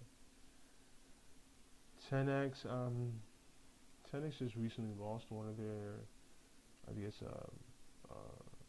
partnerships that they have with Visa, so I'm not too sure about that right now. Alright, game credits kind of runs off our top 100, so even QuantStamp is out of the top 1. QuantStamp is a good coin, and a usable substrate. I can't believe all these out of the top 100. These coins are going to be back into the top 100 when the market peels back up. Things like MediBlock and Civic, this stuff was just in the top 100. So, I mean, these were some of the top coins. Vert coins, Digital Note. I'm surprised. I'm StoreJ, Poet. This is some stuff I'm involved in. These are the next things up. I'm gonna do a video on what's next up. What's next up. Or what I believe, in my personal opinion, is next up. V Block. Oh man, this stuff is good. Block V. B-Box. I wish I can go in and kind of just explain all these different texts, but it's just too much to go into. AirSwap, Ubik. I mean, all good bets. All good bets. These are all good bets. Remember this. Remember I said this stuff, man. Because I'm sure when I come back in a few months, well, I'll be back before then. But in a few months, if we go back and we look at some of this stuff that I'm talking about, we're gonna see, man, these things would have taken some real big leaps and bounds. Or I'll be wrong, and you can say, hey, AWOL, you were wrong, and you don't know what you're talking about. But I'm pretty sure I know what I'm talking about, because I'm usually right. I'm not saying that to be cocky, but it's true. Extra Bytes, another good one. I can't believe this stuff is so far out of the top 100, but we're in such a big dip. I'm in Eflin, I'm in a lot of this stuff now, and this stuff was up a lot higher before. But it's lost so much volume because of the dip. It's lost a lot of volume. So those are the stuff I'm looking out for, and I'm looking to jump into. While we're on this dip and coming out of this dip. All right. Other than that, hey people, stay true, stack your crypto. All right. We'll be out of the funk soon. All right, this isn't a 1 month thing. If you got into Bitcoin in December and you bought when it was high, and now you're on the low, be easy. We're going to surpass. We're going to surpass that all time, that 800 plus million all time high, 800 plus billion. Excuse me. I'll be mixing up my millions and billions. You can't do that in crypto.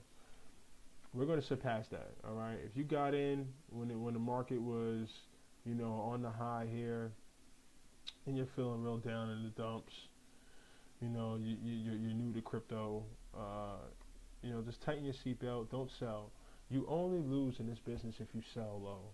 If you just hold your asset. Your asset is depreciated a little bit or a lot, and then it's going to appreciate again. So if you got in up here, because you came off, out of Christmas, your cousin or your brother or somebody was talking to you about cryptocurrency and telling you about Bitcoin, so you put in here on the high, you were part of helping the market have this big rev up in the beginning of the year, and now you look at here, not even a little over a month later, or not even a month later, you've lost more than half your investment. just hold on.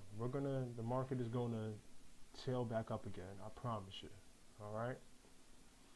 All right. So, hey, man, look at what you want to buy now, because you may not ever see these prices again. You'll never see another $11 Ethereum. Okay. And when the market was dipped last year, people should have been going in buying that $11 and $12 Ethereum. People should have been jumping on and buying those $4 Litecoins like hotcakes. I'm sure there were plenty of people um, that were like, hey, that were like, hey, this is some bullshit. It's dipping. I'm selling now, and they screwed themselves. They played themselves. Like DJ Khaled said, they played themselves. If you sold your $4 Litecoin, you played yourself. All right. I'm gonna show you somebody who really played themselves, though, and we're gonna end on this one. Then we'll go to Altcoin Buzz's channel. Altcoin Buzz is another good channel that I follow and watch and show a lot of love to. Because Altcoin Buzz posted a picture of somebody's tweet from 2015. Let me show you this tweet that this guy put out in 2015. Mind you, this is after that Mt. Gox hack that we talked about that happened in 2014. Mt. Gox got hacked and Bitcoin crashed from $1,000 all the way down to $2. Had a huge crash, and it started working its way back up early 2015, and it stabilized itself. This is after the crash. It stabilized itself, and this guy tweeted out he was pissed. July 11th, 2015. He said, well, Bitcoin has stabilized at almost exactly $14 a coin. I'm tired of waiting for the jump, so I'm taking my loss. I'm taking the loss, and I'm getting my cash back now. Shout out to Tom Randolph. I wonder if we could find this guy now. I might go look at him. So this was on July 11th, 2015 at 8:02 a.m. This guy is pissed as shit that Bitcoin is $14. He can't believe it.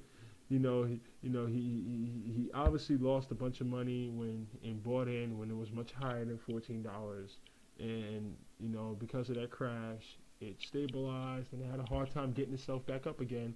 Mind you, if he was thinking long term, if he was thinking about his children or his grandchildren, he wouldn't have cared. He would have waited 2 or 3 years to see what the hell happened here. He didn't even have to wait that long, because Bitcoin was much higher than $14.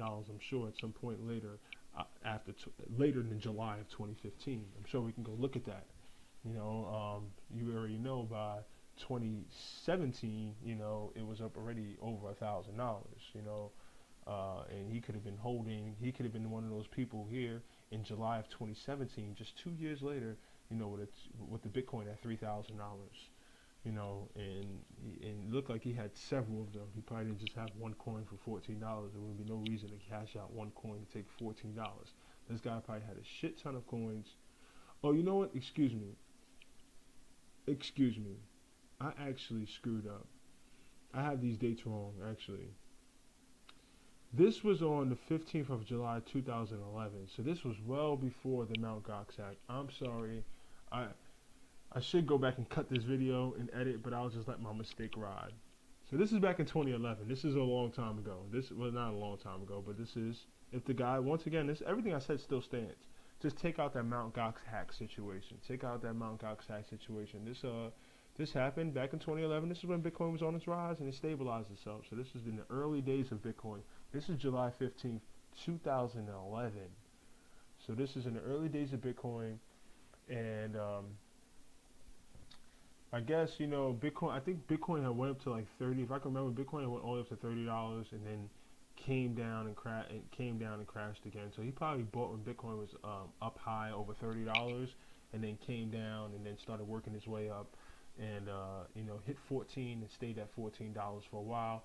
The point I'm making is this guy had weak hands.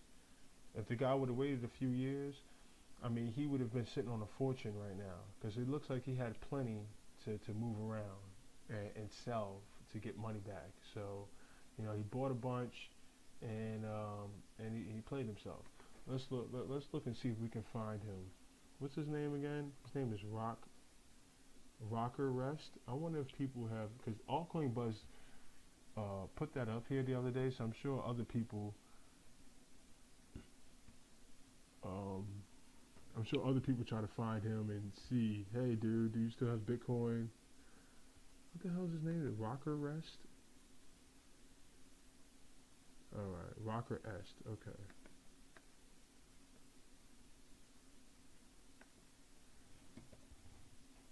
Yeah, he is still on here. Same picture? For the last 7 years? You haven't changed your Twitter picture, man? Dude?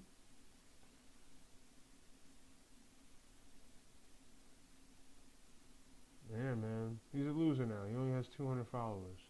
He's a JavaScript developer. He could have had a lot more money, man. And a lot more followers. And could have been getting a lot of pussy. But he's just a regular old guy now. I shouldn't say that, because I don't really know his life. But I wonder if anybody was saying anything to him. If anybody referenced that tweet from 2011.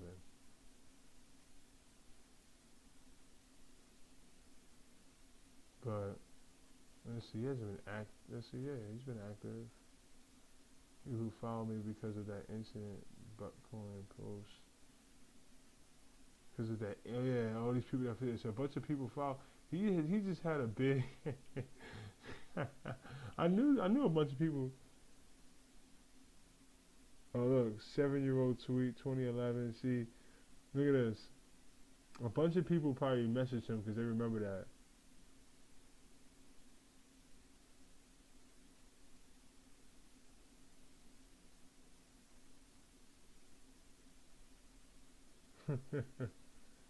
So Altcoin Buzz posted this, and then people immediately the other day, people immediately started getting on them.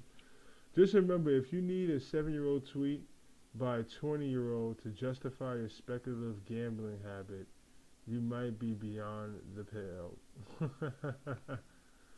People came at him. They felt like, you're a dumbass. How many Bitcoin did you hold at the time? I actually have no idea. It was a few, probably no more than about 5 to 10. I'm completely happy to have sold.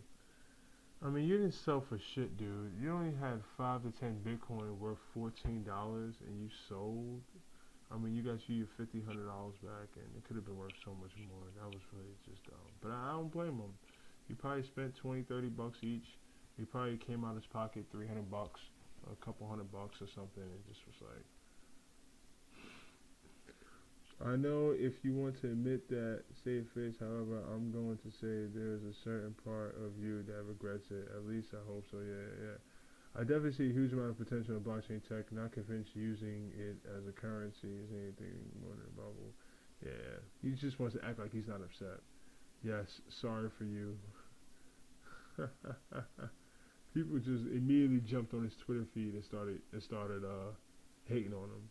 Man, you butthurt. How butthurt are you on a scale from 1 to 10? 0. I find this hilarious. I'm eminently happy that I sold. Getting a lot of consistent chuckles tonight. I recall either $100 or $200 buying. Oh wow, so he bought it at almost $200. Look at that. So you have to look at it. This guy bought it. Do not know what the price, but since $14 was a loss, it was at almost $105 if I bought at $200 at an earlier peak.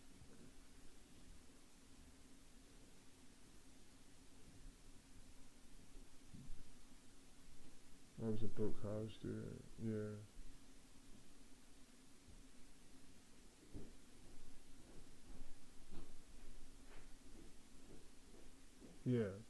So look at this. Like I said, he put in money when Bitcoin was at $29. So he bought like $100 or $200 of Bitcoin back in 2011. It was 29 bucks.